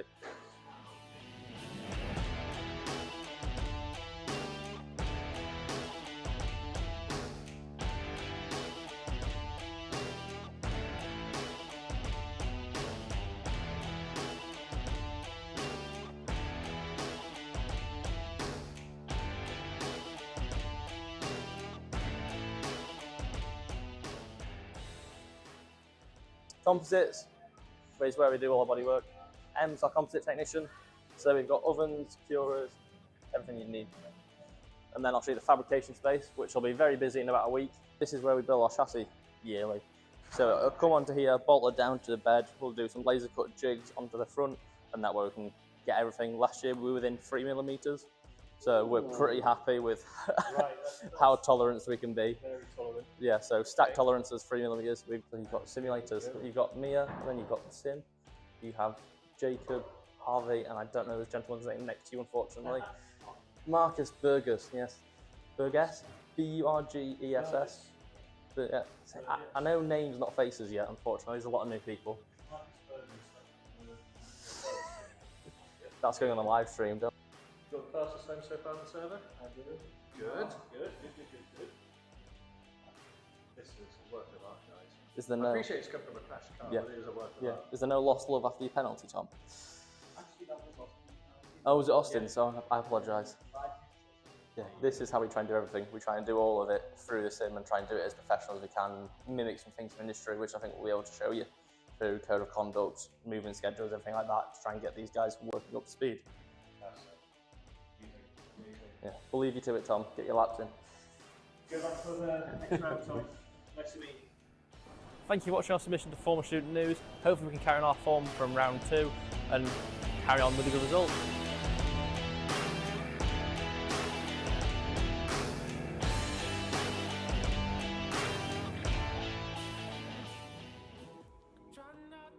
Massive shout out to NCME Racing for a fantastic submission. And you could see from Monty's face in that video, he was absolutely geeking out. Any reason why, Monty? Oh, I mean, just everything about it was just phenomenal. To see some classic F1 cars there, classic racing cars, WRC cars.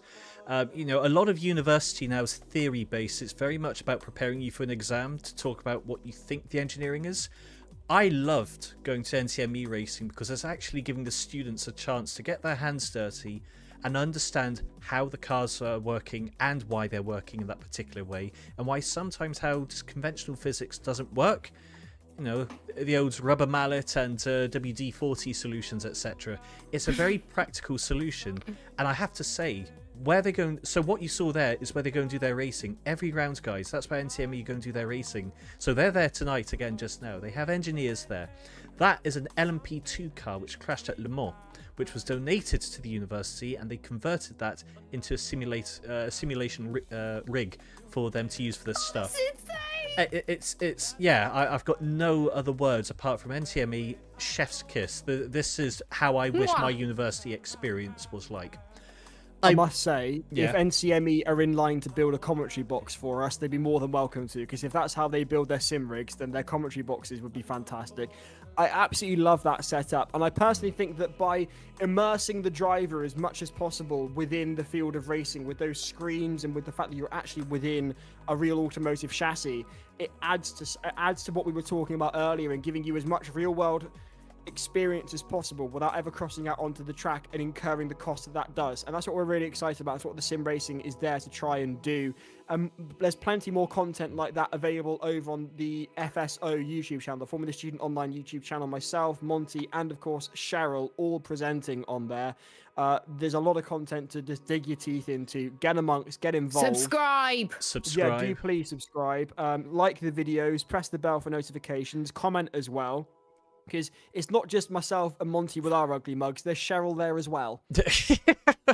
I would also just like to say quickly, if anyone else is going to invite me to their university, a huge thank you to the universities who have reached out so far. It's been a real honour to come to your universities and see what student life looks like for you 10 years after I graduated. But I have to say, if any of you are wanting to do this again in the future, please do not put the camera behind me. I was absolutely mortified to see the state of my hairline. So given I've already given a shout out to my sister so far tonight, I'm going to do one to my mum now, who for the last few years has insisted I have a double crown. No, that is not a double crown. Giles, I'm joining you in Turkey. I was going to say, you're there complaining about how the back of your head looks. How do you think I felt for the past 5 years? Yeah, well, you have a 20 head now. It's not a 4 head, friend. So at least I've got that going for me. But yeah, I did not like the behind scene there. Anyway, enough about me walling on about my hairline, or thinning hair, I should say. What else have we got going on? Oh, yes. I know. W1 series. We have a superstar here, Giles. A Formula 1 eSports driver. It's almost like Jess is a really successful sim racer. It's really cool to see. Look at this, guys. I went to look at W1 series the other day on YouTube, and look at that in 6th place. It's Jess.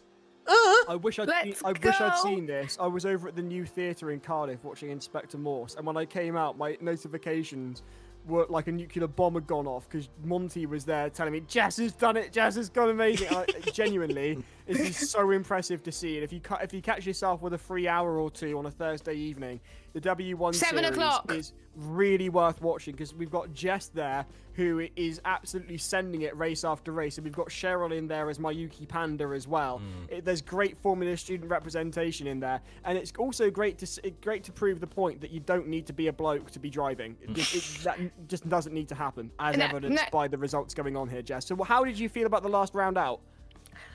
Honestly, it was quite tricky towards the end because it was dry to get race. To be fair, I got the pit strategy wrong by going onto the inters at the wrong time, but that just goes to show that engineering is just important at the actual racing. I didn't have an engineer, by the way, but honestly, it's been a great season so far. I think the ladies are absolutely loving it. And to be fair, Giles, there's plenty of ladies on this grid that have never done a league race before W1. And we've given them the opportunity to race in a league with like-minded women, gain some experience.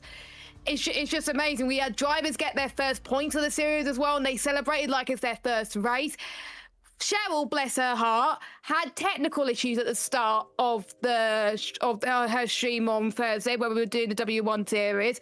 We waited for her. She couldn't get her stuff sorted in time for quali, so she had to start from the back of the grid.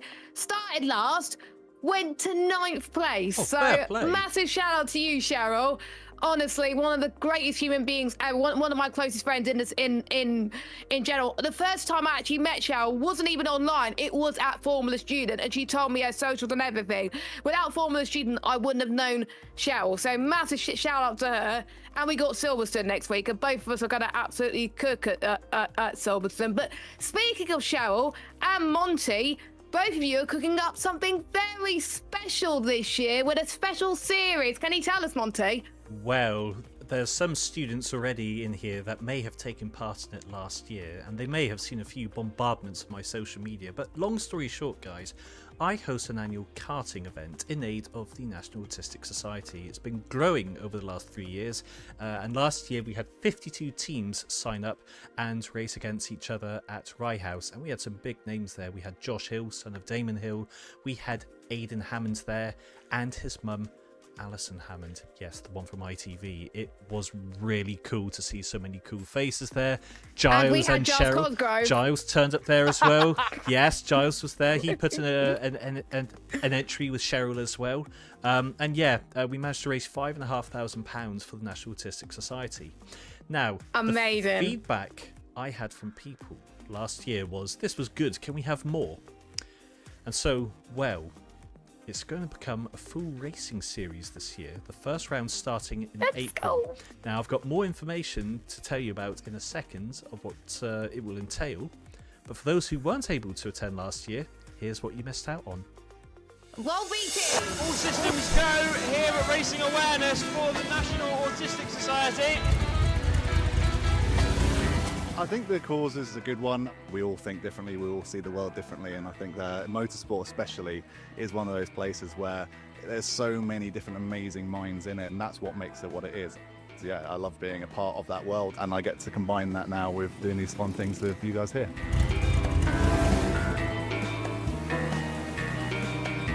It was really good. I enjoyed it out there. It was good fun. You made it look easy. Yeah, it wasn't. It really wasn't. It was hard because I've kind of raced before in my earlier years. When I was younger, I was just like, yeah, why not? Let's have some fun. And it's all for a great cause as well, isn't it? Yeah. All for a good charity. Also, make sure you donate to it because it is a really good charity, and we have an amazing time here. How much does it mean to you to be here supporting Monty and the great cause that we're all racing here for? It's fantastic. First time that I've done it. I'm sure I'm going to be back in future years.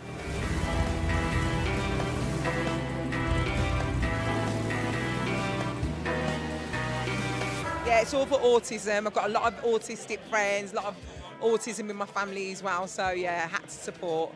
Been on the Facebook page already. I've already sponsored.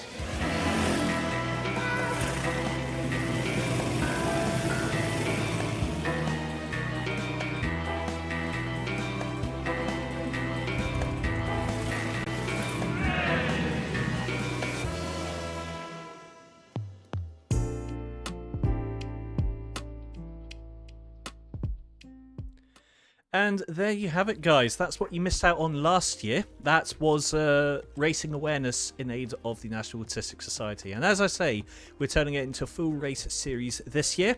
And I am very kindly being supported with two special guest hosts. Josh Hill had such a great time. He's coming back. And for his round, first one happening 4th of April at Daytona Sandown. That's in southwest London. We're going to dedicate that round in aid of ADHD UK. Then we're moving on to the second round. Cheryl is going to be our champion. She will be the special guest host for that one, where we will be racing in aid of Cancer Research UK.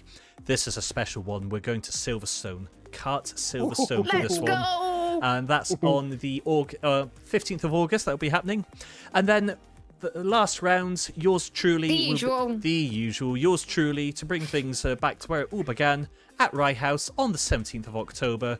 And we'll go racing in aid of the National Autistic Society. 3 races for you guys to get involved in. Now, last year, University of Leicester and Top Hat Tyler turned up. So, I have a challenge to all the universities here. I would love to see more representation from you guys. There's a great opportunity here to share ideas and, do something good as we push towards neuro inclusion, and as well make people comfortable as we have open discussions on cancer. Do you know that 1 in 2 people will get cancer in their lifetime now? Cancer research are absolutely pushing it on how to detect cancer sooner. Which is, of course, very, very important because it gives people a much better prognosis. And of course, the other half of it, even if there isn't a cure in someone's case, being able to live, 20, 30 years ago, you'd be lucky if you could get a couple months, whereas you're hearing so many stories of people living for 10, 20 years now, even with a cancer diagnosis. Giving people that quality of life back and giving them control of their life again is so, so huge. And so tying these 3 rounds together, they're so, so important because it's about inclusion, really. And it's about ensuring that we're all comfortable to have these conversations. We all live together. We're one huge community. So let's get together. Let's raise some good funds for the charities. Let's have some fun in the meantime. And any universities attempt to put in an entry, I will send the links afterwards in the Discord, and we'd love to have you guys there as well. Anyone in the audience who would like to join as well, I will be, you can see the URL there, jjracing.gg, and there's a section for racing awareness in there. I will also post that in the chat momentarily, but there we are. That is my karting event for this year, and I really hope to see you guys there. Straight up, as someone who took part in it last year, I had so much fun. So it was myself, John Dangerfield from FS, you might be familiar with him, and of course, no doubt you're familiar with Cheryl. as well, and the three of us entered in our karts and had an absolute whale of a time. And you can too, and not to mention it is for a genuinely great cause, as Monty was saying, whether it's ADHD, autism or cancer research, all of which are incredibly vital to improving society going forward, and you can get involved and support that all whilst going karting.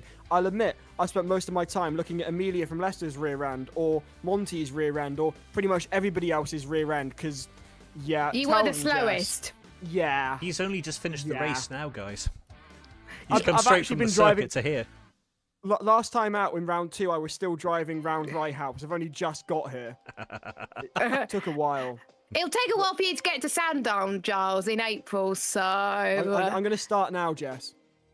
Yeah, you're going to start practicing now, are you? I think what I'm excited for is Silverstone, because Silverstone, the track, has only been designed, the karting track, quite recently, so... and a lot of us get to race on it. I'm looking forward to it. It is to open in March, and so an opportunity to be one of the first people to drive at Kart Silverstone.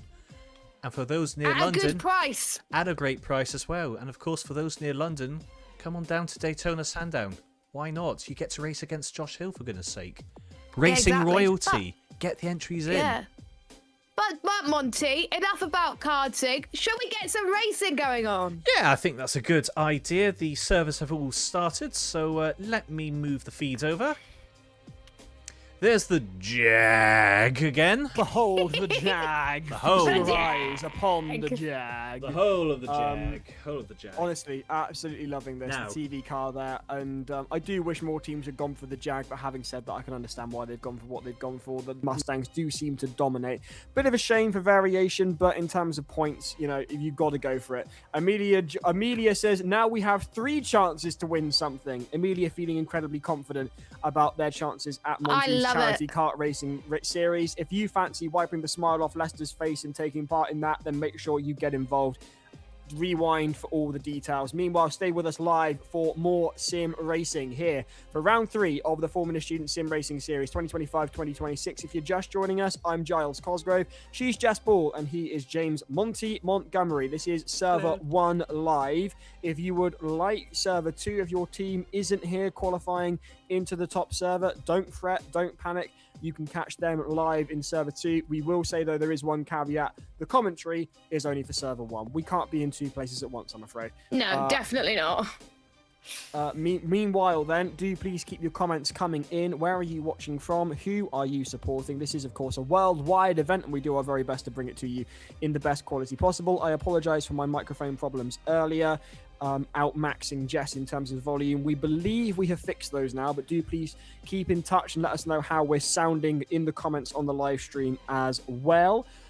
Meanwhile, we can see the usual protagonists, the usual features up here in server 2. Exeter's A-team are there, Bolton, NCME, Greater Manchester, whatever you want to call them, they're there. Vigo are there, University of Strathclyde's B-team. Harriet Watt back up here for the second time tonight in server 1. It's all happening again, Jess, and all I can say is the one thing I have seen, there's no KCL. Every single car on the grid beyond the TV car is a Mustang. Yeah, it's a shame that we're not seeing KCL, to be honest, because they gave us a bit of fun in the commentary box as well with how aggressive their car was. But it just goes to show, Giles, that the Mustangs are definitely the way to go. We are seeing some different teams as well. Delft. It's great to see Delft back. On the subject of Delft, whilst I've got you, I've actually got some updates to read out from Delft that Mehdi wanted me to read out. He said, I forgot to include this in the Formula Student News, so here we are. We can have your own special Delft feature with them on screen. Regarding FS Delft news, he says, we're well into production as our chassis molds came back to the workshop this week. We'll also have the design presentation of our car the same week as round 4 on Monday, the 23rd of February. Really excited for everyone to see our new car, especially with some very interesting changes we've made this year. So keep your eyes peeled on Delft and what they've got coming up in February. Yeah, I'm excited to see that. I mean, it's great. We've been pestering them, haven't we, Giles and Monty, to get them involved in our FS UK, and now they're back. You know, I'm excited for July now. It's going to be jam-packed full of action, of course. It's going to be great. Oh, hello, Vermillion. This is the first time we see them in the top server. Welcome along. Oh, this is great, Giles.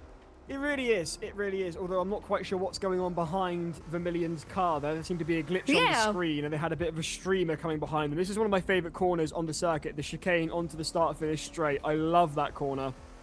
You can always be guaranteed some great action there. I'm interested to see what this is how this is gonna pan out then. 14 seconds until we line up on the grid. Jess, your predictions, please. Oh, it's anyone's game. I'm gonna go. I don't see Leicester. I was gonna say Leicester, but I can't see Leicester. Oh, that's a shame. Where's Glass? I can't see. Leicester are there down in 19th, Jess. Oh, they're down in 19th. I'm going to go with. Oh, this is tough. MCME. Why not? It's fair enough. I mean, hey, with that setup, who can blame you, Jess? Monty, your call for the second race tonight. Biscaya, purely because I love the driver's name. Mong. Yeah, okay, I'll go with that. I will be honest, because they're here and their head of team is here and has already apologised for the swearing included in their team. I'm going to go for Vermilion. I've got no idea how they're going to do, but I'm going to give my prediction to Vermilion, just because we're here. Why not? Their livery looks really good as well. Massive chat. Does Rob still do the liveries, Monty? Yep, no, Rob's done the liveries yet again for us. I have to say 10 out of 10, Rob. Your skills, there's no other word for this. Your skills are just sublime. I love the Easter eggs. I love the Easter eggs, all the inside jokes, and the attention to detail, including all our actual event logos around the circuit. And our title sponsor, Williams Sim Racing. Yes. Big up to Williams Sim Racing. Thank you very much to them indeed. We're moments away then from lining up on the grid, and our predictions then are in. Jess has gone for NCME. Bizkaya are Monty's favourites, and for lack of any other better choice, because who knows which way it's going to go this evening on this case, I'm going to go for Vermilion, although I got a funny feeling Amelia from Leicester might be thinking, why doesn't he go for Leicester? I told him we would win, and we did. You were right, Amelia. You were entirely right, and I've got to give you that one. Leicester, then, could they go 2 for 2 in the second race tonight for round 3 of the Formula Student Sim Racing Series? We are about to find out. It's classic touring cars around Goodwood. I mean, it's supposed to be classic touring cars around Goodwood. We were hoping for a bit of variation in the field. Everyone's gone for a Mustang, except the TV car, which is a Jag. Because of course it is. I'm so sorry I rolled over your foot. I'm driving my Jag. Do please keep your Jag puns coming in over in the live stream. I'd love to hear them. And as Jess has said on the live stream, get your predictions in, please. Who are you watching? Where are you watching from? Who are you supporting? We want to hear from you. Do please get in touch. Meanwhile, then, minutes away, seconds away, in fact, from lining up on the grid. Jess will talk you through that from the top of the grid right the way through to the back. Is there a significance to the number 258 there, Monty, or is that just a coincidence? I've got a feeling there's a coincidence there. I don't know what the 258 would be entailing, because my race number is 14. Jess, what's your race number? It used to be 95, and then it used to be 7, but a certain Mr. Doohan nicked it in game. So my driver number currently is 8. Nice. I don't have one because those that can do and those that can't talk about it. I do more racing than commentary. This is one of the only 2 commentaries I do now. And we're glad to have you. And we're going to throw to you now, Jess, in fact, because here is the grid. So over to Jess Ball to talk you through the lineup for the second race this evening. Thank you very much, Giles. And in pole position, as we saw in the first race, is the University of Surrey. In second place is my pick a winner, MCME Racer. We got Southampton.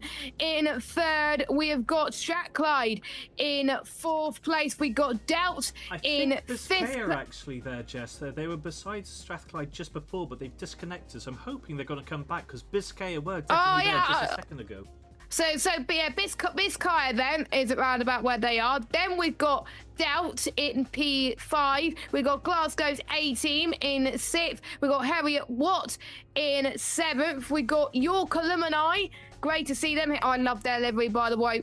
My signature colours, 10 out of 10 for me in 8th. We got UCLM in 9th. Whole A team in 10th. We got Exeter's A team in 11th. University of Leicester in 12th. We got Strathclyde's B team in 13th. Vermilion in 14th. York B team in 15th. Exeter B team right by them in 16th. Hull Alumni in 17th. De Montfort in 18th. And we got Queen Mary and Vigo in 20th. And I do believe De Montfort, Queen Mary and Vigo are all one driver entries. No, they were definitely at the back of the grid for the last race, weren't they? So yeah, this sounds very much like it's a one-drive entries again. Queen Mary, fair play to them. I mean, they got up to 9th in the first couple of laps last time out. What position do we think they can claw back up to this time? I'm hoping for a top 10. I think they might get within the top 10, maybe 9th perhaps. I think 6th. I'm more confident. We shall have to wait and see. Sorry, I'm just looking on Discord. I can see... there they are. They have returned. Biscaya are back and forth, guys. Oh, so they're between Southampton and Strathclyde. Oh, that's a good qualifying session for them. Oh, I'm looking forward to see it. Like we saw in race 1, anything could happen. Will we see someone do a Leicester and do 0 stops? It's gonna be difficult because they're gonna have to lift and coast. I will be interested to see whether they have inspired other teams to attempt to do the same, but I will be honest with you, I've got a funny feeling that was an incredible cocktail of strategy and driver skill to bring that over the line in the position that they did, Jess. I fully agree on that one, Giles, because I mean, if you're going to run out of fuel 2 meters after the finish line, that is someone who's practiced that a lot of times. It will take a very brave / stupid driver to go, yeah, I can do that, first attempt. I've got a funny feeling they were actually within their overrun because they've crossed the line with 45 seconds to go and they had to do an extra lap. I think that was the one lap that they counted for in the event of the clock not being in their favour, because I do wonder whether they had anticipated on the clock running out before that final lap. Yes. If there had been any additional time there, I think they would have struggled. So any team trying to replicate that result, I think they're going to have a very tall order there. 25 minutes on the clock, 1 o'clock with the mist on the track, Goodwood with the classic touring cars, plenty of Mustangs on the grid, an entire field of Mustangs, all the classic Formula Student teams you've come to know and love in the Sim Racing series, lining up for the second race this evening. I'm Giles, she's Jess, he's Monty, moments away from going racing for race 2 of round 3 of the Formula Student Sim Racing series 2025-2026. Here come the lights then. The revs will follow shortly. 6 lights on the board. Here come the lights. As soon as the lights go out, we'll be racing at Goodwood for the second time this evening. And we are away, and that is an absolutely fantastic start for NCME and Southampton. Yet again, although they've qualified in pole, Surrey struggling with their start, and that is Southampton taking the lead. Through on them go as well. You've got Bolton, and that is Surrey struggling again and into the wall. Talking of struggling, an absolute disaster for UCLM, who are relegated all the way back into 21st. Meanwhile, there's the University of Leicester. Amelia was saying, let them cook. They're going to have to roast if they want to be able to pull this out of the bag. And there was my pick, Vermilion. They qualified in 15th. They're down in 19th. An absolute disaster for several teams we were expecting big things from this evening. Queen Mary, meanwhile, up into the lead ahead of Southampton and Surrey, with Bolton down in 4th and Biscaya trailing in 5th. No, it's not Queen Mary. It's just the timings. It's not Queen Mary. It's still Southampton leading. Every time I rely on technology this week, honestly, Jess. Yeah, Queen Mary are still down in 13th place at the moment as they're trying to make their way through the field. You're watching Glasgow trying to fight with a certain Queen Mary. There's quite a few people on the grass. Exeter's just made contact with Glasgow. Here comes Glasgow trying to make some moves on certain teams. This is more chaotic than race 2 as Hull Alumni's got on the grass once more. This is chaotic, but we love every single minute of it. Here we come, Queen Mary trying to go around the outside, and they make it work, and Queen Mary's up into the top 10, Giles, already. Fantastic stuff for Queen Mary. Meanwhile, right on the grass there was Exeter's B team. I do wonder what the team orders are when you've got the B team and the A team side by side with one another. And I do wonder what the team strategy is there. Meanwhile, Southampton leading yet again. Surrey on their tail with a 0.19 second gap, and that's closing down as we speak. Talking of closing down, the gap between the A and B teams from Exeter is closing up. Leicester onto the grass. Hey, Amelia, you might want to turn the temperature up on the oven, is all I can say to that one. They are down in 21st. Our last times out winners, Leicester. Meanwhile, going ahead are Glasgow. They've gone through on York's B team. Glasgow's A team up into 12th now. Meanwhile, then, as things stand, here is the middle pack, and that is where the excitement is at the moment. York's A are currently having to contend with both Strathclyde and De Montfort as De Montfort go side by side with Strathclyde. Heriot Watt only a moment ahead of them. York A pulling away from the drama between Strathclyde and De Montfort now. Heriot Watt ahead of them as York A turn their attention to the Scottish team ahead. Strathclyde battling out with De Montfort. Vigo down in 9th and rounding out the top 10. It's Queen Mary, Formula Student, with their best result of the evening so far. De Montfort there on your screens trying to close in on York A as they get away from Strathclyde, who they've got ahead of now. And York A seem to be struggling, wallowing through the right-hander as they approach the chicane that ends the lap. Into the start-finish straight they go. Amelia has said maybe I shouldn't be allowed in the kitchen. That was suboptimal. To be completely honest with you, it feels like dangerous territory talking about women in kitchens as far as I'm concerned, so I'm going to say nothing.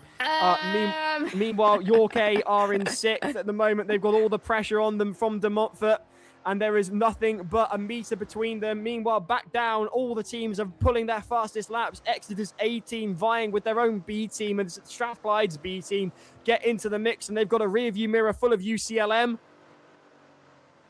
And Vigo's up into 9th place. So Vigo also won driver entry and started from the back two and is fighting with Queen Mary like we saw last season. But here comes Queen Mary, right nose to tail with Vigo. And they're quite fast around this circuit. De Montfort's up past the York alumni team, which is great to see.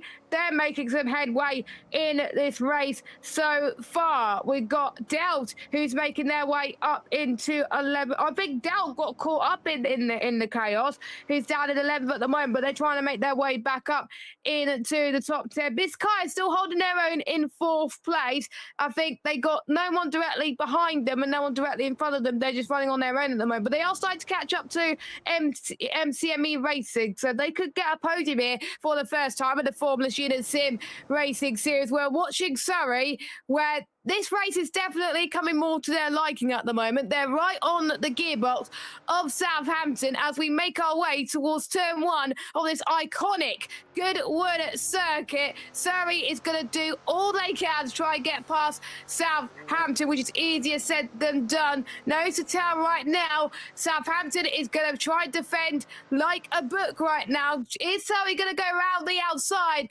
in towards the next corner? No. Surrey stayed in second.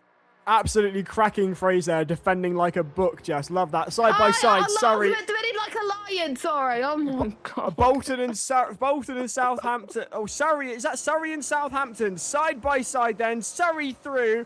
And finally, after hours of trying this evening, having qualified on both occasions in the top spot, that is Surrey leading the race with 3 laps completed. They're 4th underway, and they pull out a massive gap on Southampton, and it opens up to nearly 1 second between them. Meanwhile, I owe an apology to Jimmy McMahon. He reliably informs us that it's York alumni, not York A. I can only apologise. Meanwhile, 19 Even seconds. I said that. I said York alumni earlier. Yeah, so there I you didn't, go. Jess. Sorry. Meanwhile, Queen Mary have got themselves up into 7th. They've got through on Strathclyde's A team and York A team as well. Those two are busy battling out, and that's allowing Queen Mary to pull away in the Mustang, the orange and blue Mustang. Meanwhile, that's a rear view mirror full of Vigo for Glasgow, something they will be used to. These teams, regular contenders in the Sim Racing Series, but potentially not this far down in the running order. Glasgow currently running in 11th with Vigo down in 12th as they go across the start-finish line to start their 5th lap. 4 laps completed. Extra Gru is back down in 17th, as rightfully pointed out by Monty's sister. That is the Exeter A team. Exeter's B team coming up behind them in 18th position. Meanwhile, up front with a whole 2.5 second gap now, that is Surrey pulling well away on Southampton. Southampton, meanwhile, have got NCME behind them to contend with only a gap of 0.4 seconds. So Southampton will be needing to defend rather than attack as things stand. Bizkaia with them as well. And Bizkaia right there in the mix with a 0.6 second gap from the back of NCME. Surrey, as you can see at the front of your screens, coming out of shot there. They're leading. There's Southampton in second. Bolton and Bizkaia coming right through them. I can't get out of the Bolton habit, Jess. I'm so sorry.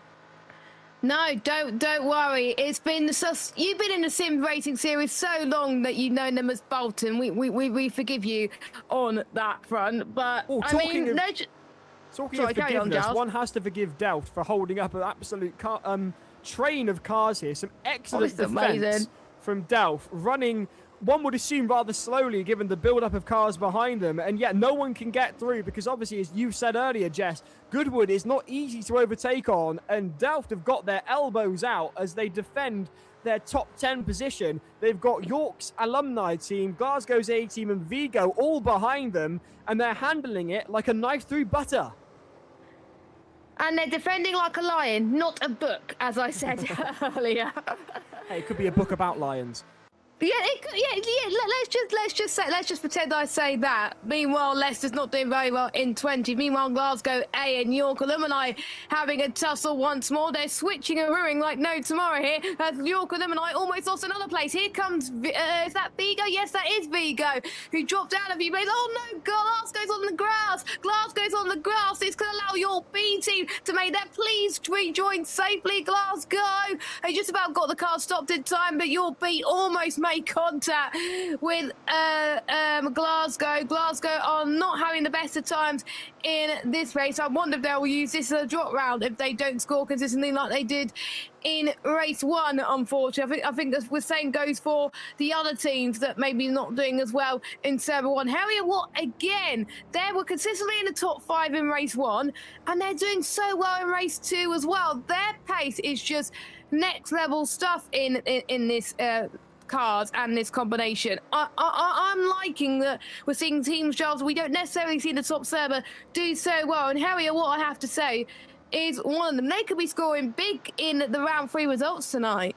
Things do seem to have settled down now. Lap 7 underway, 6 laps completed, 15 minutes and just about 30 seconds on the clock of racing to come as Surrey lead the way with a 3.8 second gap between themselves and Southampton. And I would like to know, I want to bring Monty in here as well, because I want to know really where both of you stand as racers, Monty on track, Jess on the sim, on drifting these cars around Goodwood. Because back in 2023, we saw more sideways action than normal driving here, and yet we've not seen any of the drifting that we saw last time out here at Goodwood this time around. And I'm wondering where you both stand on that. After you, Jess. I'm not good at drifting, which is why I prefer F1 cars rather than like rallycross or rally. So yeah, I just don't do drifting full stop. If I get into a drift, I can't save the car. I end up in a wall. So these guys probably will do better than I can. Monty? From my point of view, you definitely have to drive these cars very differently to how you would an aerodynamic car. Sorry, I'm just watching here. Strathclyde is trying to go around the outside of Delft, coming into the final 2 corners. Oh, watch out, guys! Spellbinding move. They are side by side, and Delft defending like wild into the final 3 corners of this lap around Goodwood. Delft in 8th, Strathclyde in 9th. Both teams excellent drivers, and as they start down towards the start-finish straight, Strathclyde have dived into the pits. They've taken the opportunity to head into the pits, and quite possibly they're the first team to do so. Will it be a splash and dash? Will it be new tyres is the question. You can see some smoke rising from the front of that car from Strathclyde, so they are really putting it through its paces as they enter back out onto track, down into 20th. But will this pay off as other teams later in the race dive into the pits? We will have to see. Back to Monty regarding driving style and drifting. Thank you, Giles. And we've just seen Queen Mary put an overtake on De Montfort there for 6th place. I think watching Queen Mary is probably a textbook example of how you should be driving these cars at the moment. A drift is spectacular, but it's not quick. But at the same time, being smooth in these cars is not the correct way either. There's no aerodynamics to these cars. You need to hustle. You need to essentially do a four-wheel drift around the corners. So you're essentially oversteering in and understeering out. You're letting the whole car kind of swing around like a pendulum. And I would struggle with that. Yes, it really is an art. But if you go and look at old F1 videos of the 60s, Jimmy Clark, Jackie Stewart, you know, you always hear about them driving so smoothly. This is why. You can see it's a smoother style of driving, but there's still a slide in there. Like, look at them as they're exiting the corner there. They're still sliding out. It's just not a drift, but you need to do that, otherwise the car's just not going to turn at all. It is poetry in motion as far as I'm concerned, watching all the slideways action. Let's just say, I predicted Queen Mary will be sixth. They're sixth at the moment. Stop the count. If they finish there, take a bow. But Queen Mary did a great job. And I have to say, rather them than me racing around in these cars in Goodwood, because I can't do it to save my life. I will get a chance in the next round to have a go at the combination in February around Brazil, which is I'm really excited because it's open wheelers. So, but I have to do it on a sim that I don't know much about. So. Good luck to me, because then you could probably explain why I commentate on the sim racing series rather than racing it. Giles, what's going on with the midfield with Exeter and Hull Lane? They're closing up quite considerably for me in this as well. I must say, that's a fantastic move there from Hull. A little aggressive, but nonetheless absolutely spectacular and dominant. Surely they've got the corner. They're side by side. Into the right-hander they go, swapping paint almost. So exciting, I just hiccuped. That is absolutely spectacular then from Hull A. And Exeter just don't seem to have the grip or the power to be able to respond. And Hull A force them onto the grass, close them off. They almost ping-pong back off the side. And that's actually put Exeter onto the grass. So Exeter's A team, I should say. Exeter's B team go through, as do UCLM. And this is rather interesting because we've seen both Exeter, Leicester, UCLM, and Hull all towards the front of the grid, all of them struggling with this car and track combination. Yeah, it seems to me that it's just hurting them a little bit as well, and it's a different combination to what we usually expect. And the ones that are potentially doing well are the ones that maybe are the most experienced with sim racing in general, because they could go into any car and racing it and know what the characteristics of the car is, whether to be smooth, whether to be aggressive, or whether to do a bit of both, like Monty was saying. And you can see, of course, Surrey not doing well in the first race, but in the second race, it's the biggest gap we've seen so far tonight, 6.5 seconds. But will we see other teams take that advantage to maybe pit to gain that advantage to close in? We don't know. Or will we see Surrey do the same? This is the part of the race where they got to think about strategies now, because there may be a point where it might be too late for them to pit. Earlier on, when you said one person pitting would do a splash and dash, they wouldn't do a splash and dash, Giles, with 13 minutes to go. They would definitely put fuel and tyres in the car at this point, because otherwise they won't get to the end. There'll be no point in pitting. They will do a splash and dash with 4 minutes to go of the race. But for now, this is a point where the engineers of the team will have to be thinking, what does the driver do ahead of time? You can't think about it like now when they're just about to go in. They've got to think about it a few laps ahead of time so they know what their rivals are doing. Yes, indeed. And I'm beginning to wonder whether that team that did pit made the right call, because no one else has seemed to bother with it. But whether everyone's going to try for a Leicester soon, I don't know. Meanwhile, we're on board with Queen Mary Formula Student, closing in on Harriet Watt. Plenty of comments coming in to us here in the commentary box. Thank you very much. Miss Mayor Pumpkin says, who's in the red car with the yellow roof? They look like a little tyke. Meanwhile, Antonio Fernandez says, let's go UCLM. And Amelia says, Glasgow's in.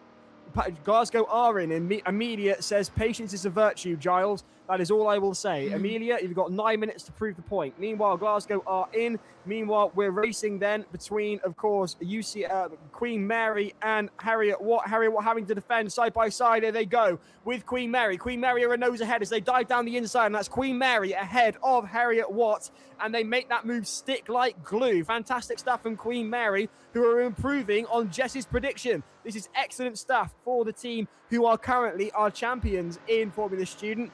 can they go 2 for 2 is the question. They're side by side right now with Harriet Watt. All points count for the team that do it quite consistently and quite quietly. Not spectacular results for them, but consistent and high up in the running order is Harriet Watt. Try and get the switchback on Queen Mary.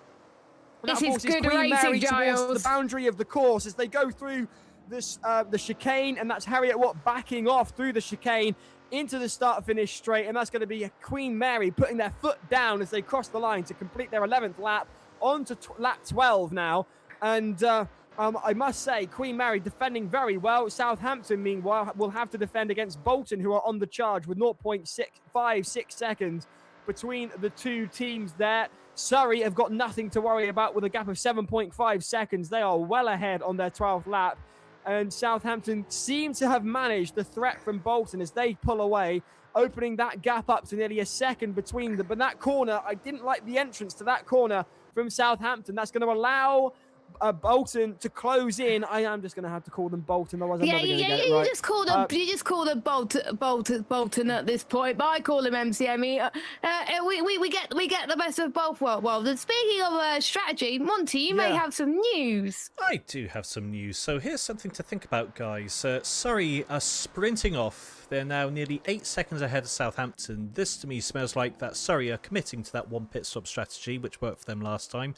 I get the feeling Southampton are trying to mimic what Leicester did. There's no reasonable way as to why they can be this much slower this time round compared to the last race. We now know why they were so much quicker in the first race, because they had to do a pit stop. So I get the feeling Southampton are now committing to try and go to the finish line without a pit stop, whereas Surtees have gone, yep, no, balls to the floor. Balls to the floor? No. Oh dear, I've completely lost it tonight, guys. Basically, they're just going for it and committing to the one pit stop. Where are your balls, Monty? Oh my God. Sorry, mother. Anyway, right, so that's my hypothesis anyway. I reckon that Surtees are just committing to the one pit stopper. Southampton are now going to have a shot at doing the 0 pit stopper. Can I throw in a quick riddle before I go and do a walk of shame? As long as it's not got nothing to do with your balls, go for it. It's got nothing to do with it. Harriet Watt, here's a question for you. Is it Ford driving Ford, or is it Ford driving Ford? I love it. Nice stuff. Meanwhile, talking of strategies, Chris has come in with a rather interesting comment. I wouldn't bother pitting for tyres. I would just get 20 laps of fuel around lap 13. Well, if you look at the lap counter, we're on lap 13. So this might be proving rather interesting. Splash and dash. Indeed. How many teams are going to drop in for a bit of fuel? Meanwhile, talking of dropping in, James is going to drop in and inform us what's going on over in Server 2. James, what's up? Well, you'll never hear about F1 commentary talking about balls now, will you? However, you like to lower the tone here. Server 2, we've had another fantastic race. We've had another great race to lead at the moment. Your top 3 currently are Aberdeen, University of Hertfordshire B, and Kingston, who are also doing very well. Although Wait, Hertfordshire B in the minis, in the top 3? No, Hertfordshire A, sorry. I was going to say. However, it has been very entertaining racing between the 2 minis and the Toyota in the lower echelons of the leaderboard. And if you want to see that, make sure you check out the Server 2 stream with no commentary, which is currently live at the moment. Who do you think is going to win the race, James? It's Server 2. I'm going to hedge my bets, and I'm going to say Kingston. Oh, that is a good shout. Any more to say, Giles? All I can say is, James, thank you ever so much for keeping an eye on Server 2 for us. Always reliable, always excellent, always a great head of hair from James. Thank you very much indeed. Thank you. And I also have to say, sorry to anyone whose ears got perforated by that one as well. I think James was eating his microphone whilst giving us that update there. That's because he was quiet in the first time we did it, so he turned it up. Yeah, so overcompensated. Let's not go down the route of overcompensation, shall we? Meanwhile, you can see Glasgow on your screens right now. They've got empty tarmac ahead of them, 2 seconds behind Vermilion, and ahead by 5 seconds on York's BT. Meanwhile, here are your race leaders, Surrey. They have come into the pits. How long are they going to spend here? It is indeed a splash and dash. And can they hold on to the lead? No, they can't. Who is that ahead of them, Jess? Is that NCME? That is South. That is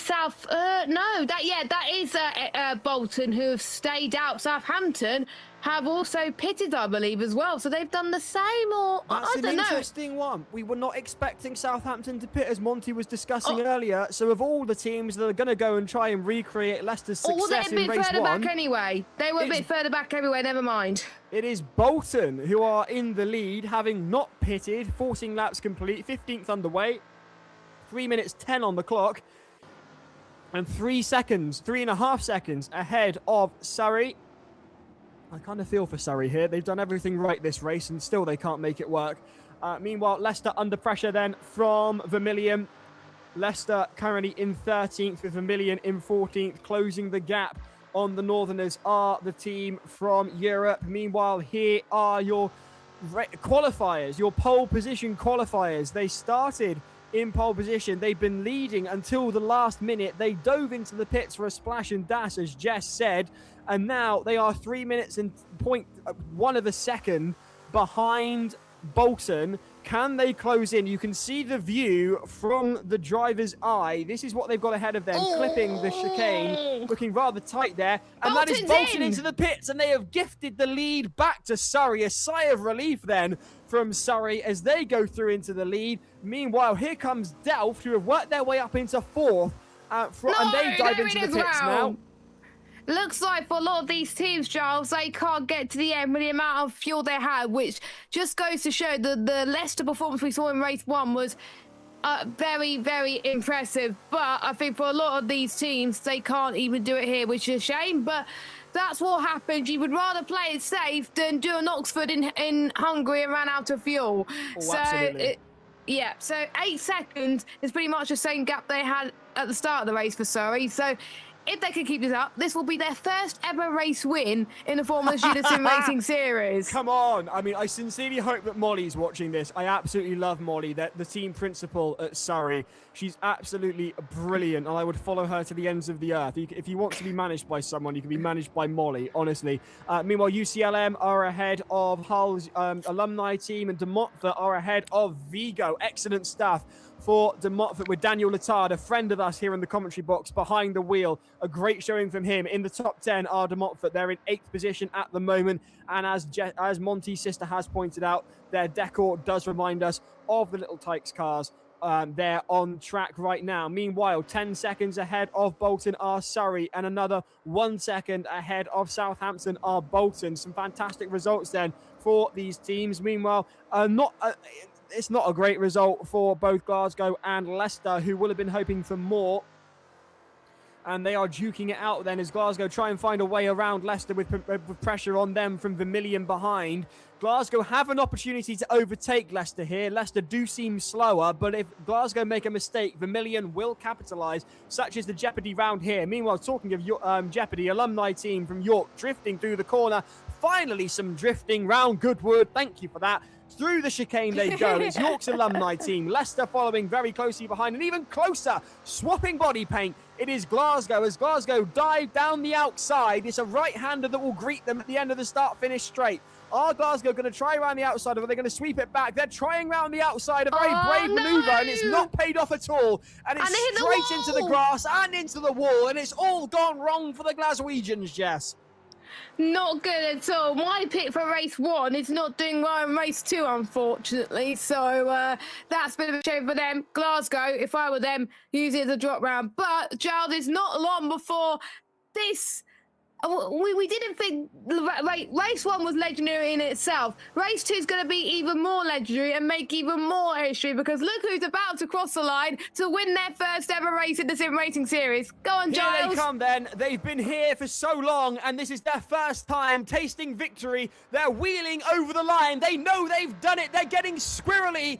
Rightfully so, in celebration as Surrey take victory for the first time ever in the Formula Student Sim Racing Series.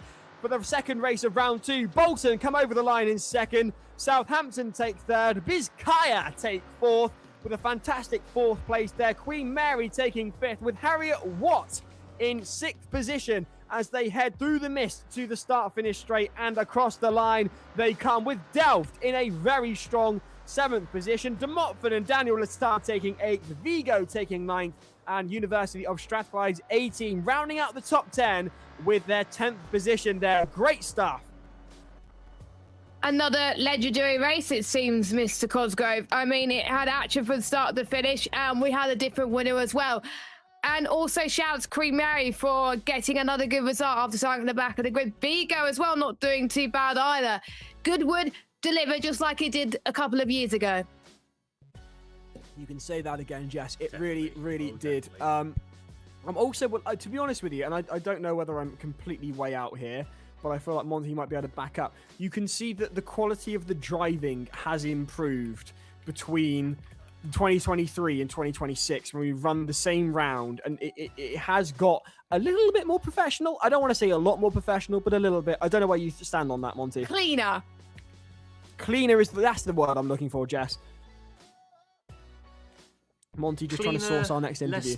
Cleaner, less banditry. I'm proud of these students. They've matured, Giles. They've matured. They've become great. What's that like? I wouldn't know. I'll tell you once I know myself. If you'd like to get in touch and let us know how it feels to mature, please do. Postcards to the IMechE, the Cage, London, W something or other else. Basically, you know, right into the Cage. Send us a letter to the Cage at the IMechE in London, just addressed to Giles, Jess, and Monty, and we'll respond accordingly. Meanwhile, we're just trying to get hold of our race winners for you, so do stay with us. Meanwhile, over in the comments, Chris saying that Surrey must have practiced over Christmas. Fair play to them. It is a great result for Surrey. We can see they've been trying. They qualified in first on both occasions. The luck wasn't with them in the first race. It really was in the second race. An absolutely dominant victory. 10 seconds between them and the second place car, Bolton. Great stuff from them. Looking forward to catching up with Surrey very, very soon for you. Meanwhile, Miss Maya Pumpkin says, GG cert. She also accuses me of bias. I'm not biased. I just like everybody. Meanwhile, Jess, your prediction came in very well. In fact, they did better than your prediction did, Bizkaya. No, I predicted Queen Mary to be 6th. Oh, it was Queen Mary. They finished Sorry, that was it. It was Queen Mary. But still, massive shout out to Bizkaya for getting their best result in the sim racing series after being their first season, and for a lot of them, it's their first time actually sim racing. Fair play to them. It's great to see them coming through. I think with the results we've seen tonight, we have no idea on who's going to be potentially scoring quite decent. I still think MCME might go near the top, but with what happened in both races, anything can happen. It's just, yeah. I have sent the link to our race winner for the cameras. Hopefully he could join us very, very soon, so Giles could interview him. But it looks like by power of the deduction, I think they're making their way now. I believe. Over in server 2. Still trying to find their camera, though, apparently. Oh, server 2 news, Giles. Whilst I try and get our interviewee in, what have you heard? One of the classic drivers in the sim racing series, McScottish, has claimed victory over in server 2 for Aberdeen, according to his mother, Jojo Scott. She says, well done, McScottish, for winning the server 2 race. I sincerely hope he was wearing tartan trousers. Otherwise, what's the point? Yes. Meanwhile, Harry, my goat. I will be honest with you, Ben. I misread that initially as Harry, my goat, and I thought, what's your hairy goat got to do with anything? Right. Okay. So we do have someone with us in Discord. Don't know. Can you hear us? Yes. Can you hear me? I can hear you loud and clear. Let's go. However, your camera's not coming through. You don't need to put your camera through Discord. Jess should have sent you a link, which should pull your camera feed through that way. Right. Yeah, check my DMs. You should have the link to a video ninja link, which should pull your camera in. There we are. Stand by, caller. We enjoy breaking the fourth wall on the show, guys. Please hold. There is no fourth wall on the sim racing series. We drove through that years ago. Yes, we did, didn't we? I think we're one jump away from jumping the shark, if I'm being completely honest. We just need a shark to jump over. Yes. What? Yes, that would be good. I'm just seeing Lester saying in the chat there, apparently they didn't do a pit stop at that second race either, so fair play. Wow. Very efficient. Nice one, Shame they didn't do as well in race 2, though, but they did well in race 1, and that's still chopped. And we have got Mr. Race winner from race 2, Giles, take it away. A massive congratulations. The first ever victory in the Formula Student Sim Racing Series for yourselves at Surrey. How does it feel?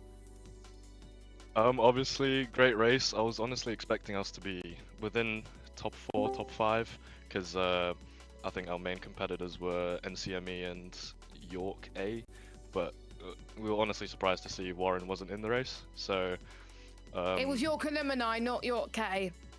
Oh, right. Of course, that one. And I made the same mistake. Don't worry, I'm in the commentary box, so you're all right. Yeah, and to be honest, our first race we were expecting a podium, but got quite unlucky. So I would like to address that because you qualified in pole position in both races, so clearly had spent the 6-week gap, which is 2 weeks additionally to what we usually have between races, really practicing. So fair play, because you could see that in the results coming out of the qualifying. What went wrong in the first race? I just wanted to check there very quickly, Giles, to say yes, they were practicing, because there was for a period where Surtees were first, second, and third in the practice server. They do you guys not celebrate Christmas or something? Was there nothing better for you guys to do? Wow, Monty. I think it's safe to say we did our fair share of practice, and even over Christmas break, I think we put some laps in. I think, honestly, it comes down to the fact that the 3 first years, including myself, this year have been really competitive in the team, and I don't know where the pace has come from, but it's great to see that all three of our drivers are doing pretty well. So what was the secret in the second race compared to the first race? You got away, there was a bit of a pit stop, there was a moment where we thought you'd lost it, where we thought NCME had beaten you on the pit stop, and then all of a sudden, we did wonder whether Bolton were trying to do a Leicester. They didn't in the end, and you went through past them and got the undercut on the pit stop. What was it that determined what lap that you came in on the pit stop? We're always fascinated by strategy here in the commentary box, because we can see you driving out there on track, but behind the scenes, the strategy is exciting as well. Yeah, to be honest, in that race, when I saw NCME go past, I thought it was it was over, to be honest. I thought we were going to get P2, because from seeing race 1, we saw some guys doing incredible fuel saving and managing to last the whole race without a pit stop. But in terms of fuel strategy, I think we overlooked the non-stop strategy. I think we were quite set on the one-stop. Mainly from... Be safer. I mean, we have seen here in the comms box a fair few attempts at a no-stop strategy, and it's not gone well. Which to the failed. Point that well, yeah, it's got to the point it was named after Oxford. So, I mean, I take from that what you will. I think a one-stop strategy might be safer. I mean, fair play to Leicester for going no stops on both occasions, but, I mean, you're here and Leicester aren't on this second occasion, so take from that what you will. Yeah, honestly, it was... I think we just opted for the safer option. We didn't want to lose our position by running out of fuel or anything. So, and I think especially race 2, seeing from the qualifying, we had a little bit more pace over the P2 and P3 guys than in race 1. Race 1 was really stacked. So we just decided safe option, full fuel, and then pit just about how much we need for the rest of the race. And so would you say that you benefited from the field in the second race compared to the first race? I think it'll be safe to say that. Seeing the qualifying in race 1, it was pole was off by 1/10, I think, something like that.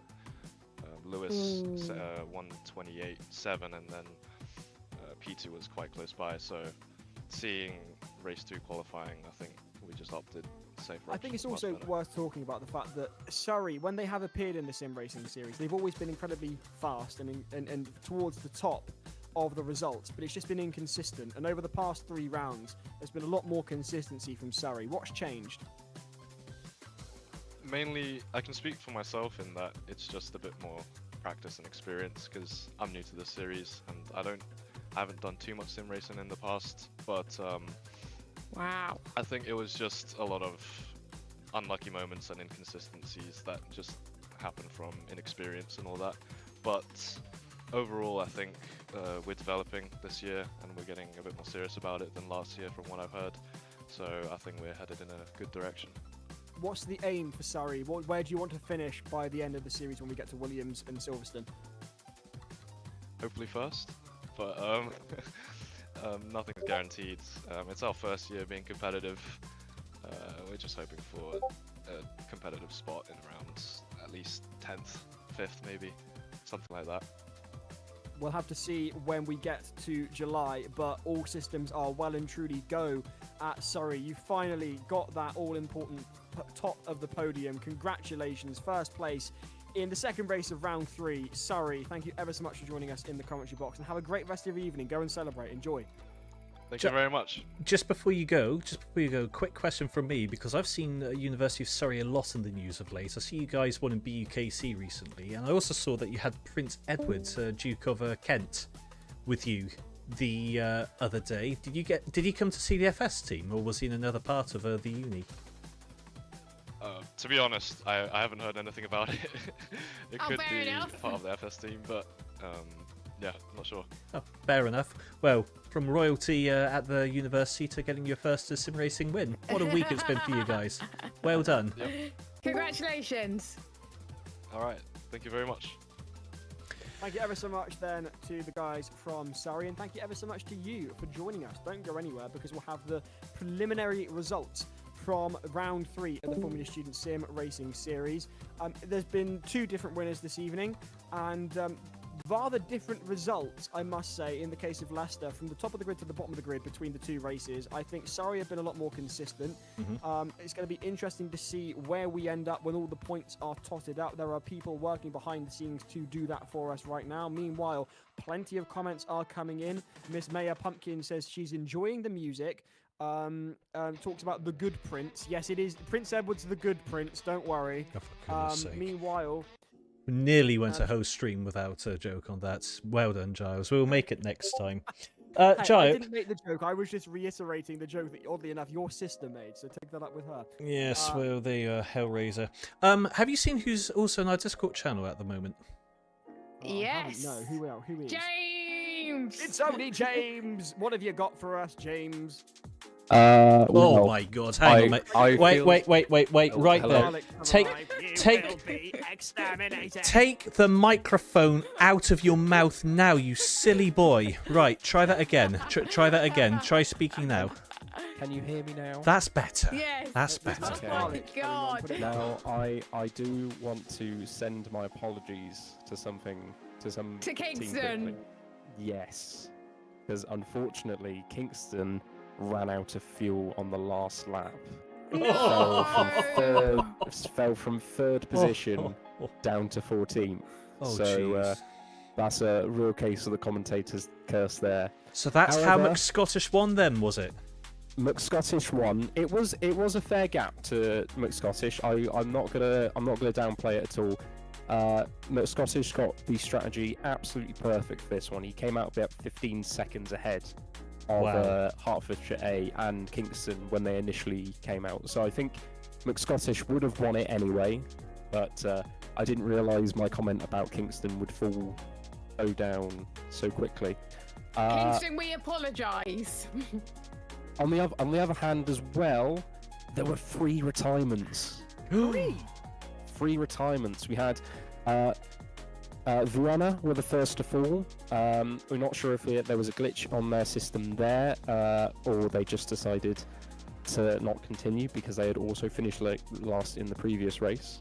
But then we also had GIK, or was it? I can't remember what the team's actually called. But Team 47, and then we had Conrule as well. Team 56 also have problems. We think those 2 disconnected potentially with server problems. But on the positive, to spin that, the number 20 of King's College London came 9th. Hertfordshire B came in 10th in the mini, and Liverpool came 12th in the other mini. Oh, that's pretty good. Mini action there. We like that. Brilliant stuff. It was exceptional to see. It has to be said. But overall, we had some good racing in both races. There is a part of me, James, that wish I'd been able to see some of what was going on in Server 2 because I genuinely love the sight of a Mustang wheel to wheel with a Mini around a circuit like Goodwood. It's one of my favourite things about classic touring cars, and obviously these teams are so competitive these days that they don't want to give each other an inch, but back in the day when we would get a whole mixed field, I do miss that in part, and I'm glad there was plenty of that going on over in Server 2, so thank you very much indeed. Well, you do say that, Giles, but remember, Server 2 is streamed and all of our live streams are saved onto the channel, so you can watch that back, get the views up. That's what I'm doing tomorrow. There we go then.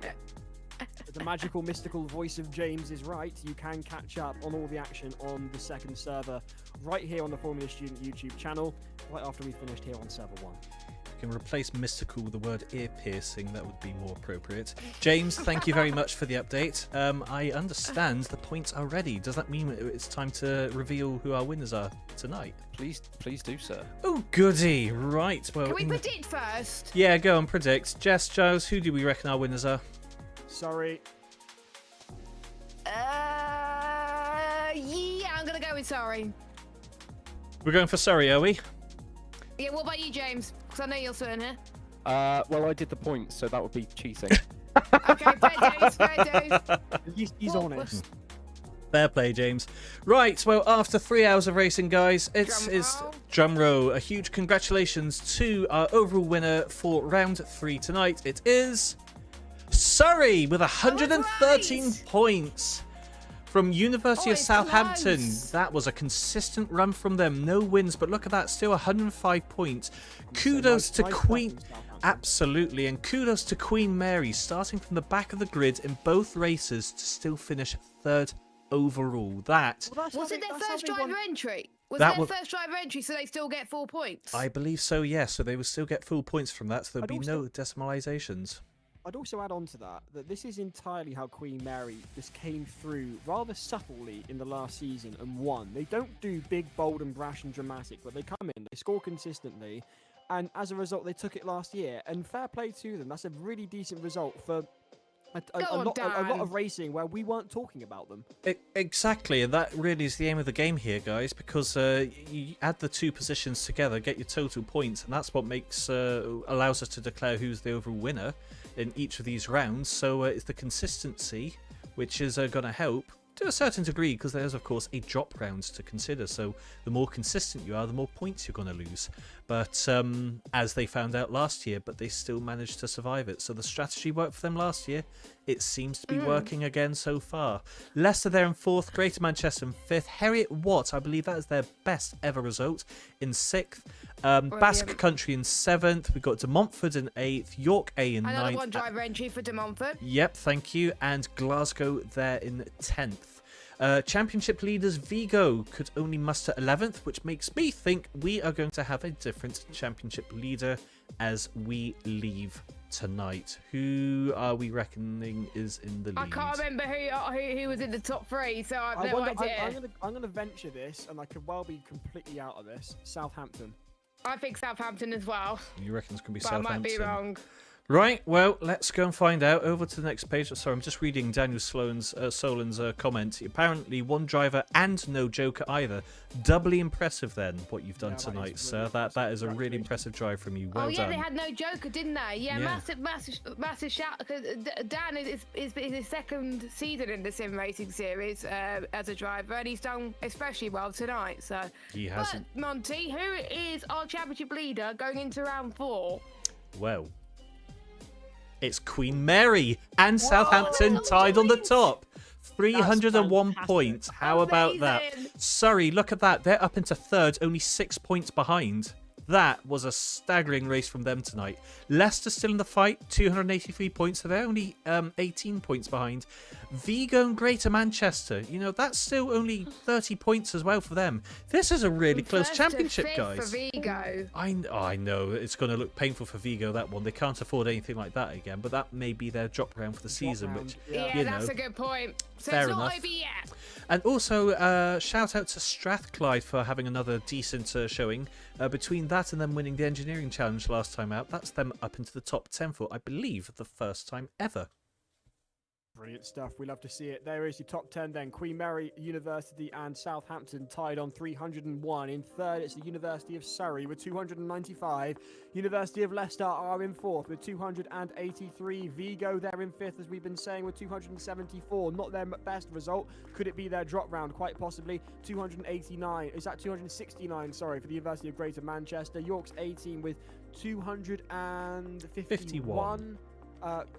Meanwhile, in 8th, it's Glasgow with 234, 222 for University of Hertfordshire's A team in 9th, and 206 for Strathclyde in 10th. Honourable mention as well to Delft and Basque Country in their debut season. They are both well and truly into the top 20 and only a couple of points out from the top 10 as well. So it'll be interesting to see. They are building momentum, so I'm looking forward to seeing what they can do in the second half of the season.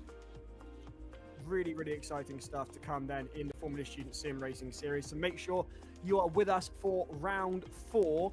What can people expect in round 4, Monty? We are off to Brazil, and it's time for some single-seater racing. And not My speciality. This is it. Not only can you expect some single-seater racing from our Formula Student teams, but Jess is going to have a go as well, and you can tune in for that at the next round and see how the Formula Student News. Exactly, how Jess gets on in the single-seaters around Brazil. Make sure you're there for the Formula Student News. Dacia Sanderos notwithstanding. Exactly. And no Jags next time either. Giles, just before you wrap up, I realise I owe everyone something. A QR code for FSO. Yes, you do. Yes, I do. Row the VT, get those phones ready, guys, and scan those QR codes right at the end. We would love to see you as a subscriber. This is the place to be to go and listen to all good sorts of educational infotainment, let's call it, with regards to Formula Student. Get those phones ready, QR code, get subscribing today. Hold it.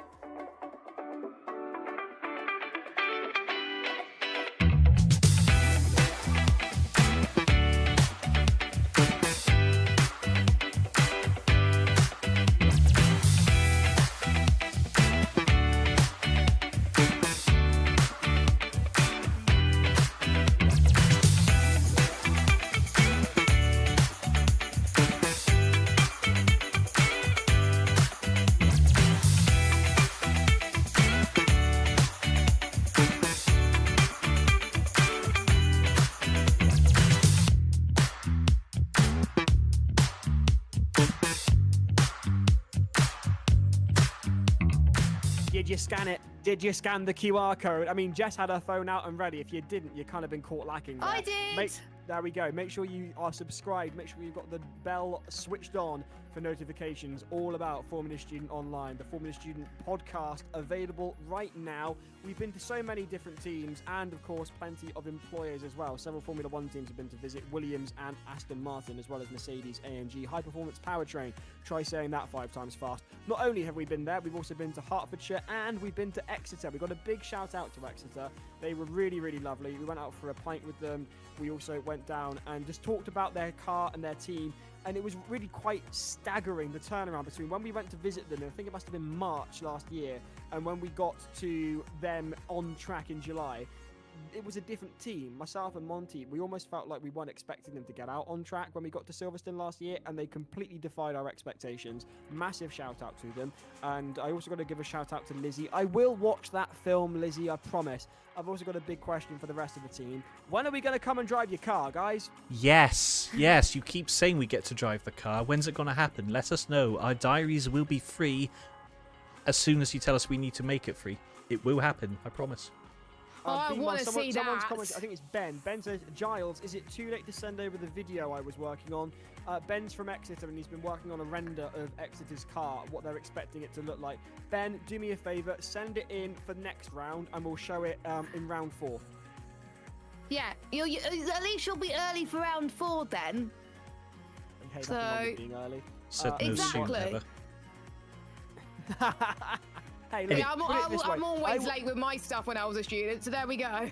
I was early to everything, and then this little thing called COVID happened. I started working from home, and all of a sudden my timeliness kind of went out of the window. Never mind. Anyway, Giles, haven't you got a pub crawl to go to or something? I do. Yes, I've been out and about. I'm actually coming to you from my mate Alistair's house, who's celebrating his birthday today. So a very happy birthday to Alistair. Not that he's watching this. I've got to go to, I think it's called the Broadway. I've got to go to Broadway's in Didcot now. So if anybody's aware of which direction I need to be going in, please let me know. But I've been Giles, she's been Jess, he's been Monty. This has been the Formula Student Sim Racing Series, and we'll catch you soon for round 4. Thank you and good night. Bye. Bye.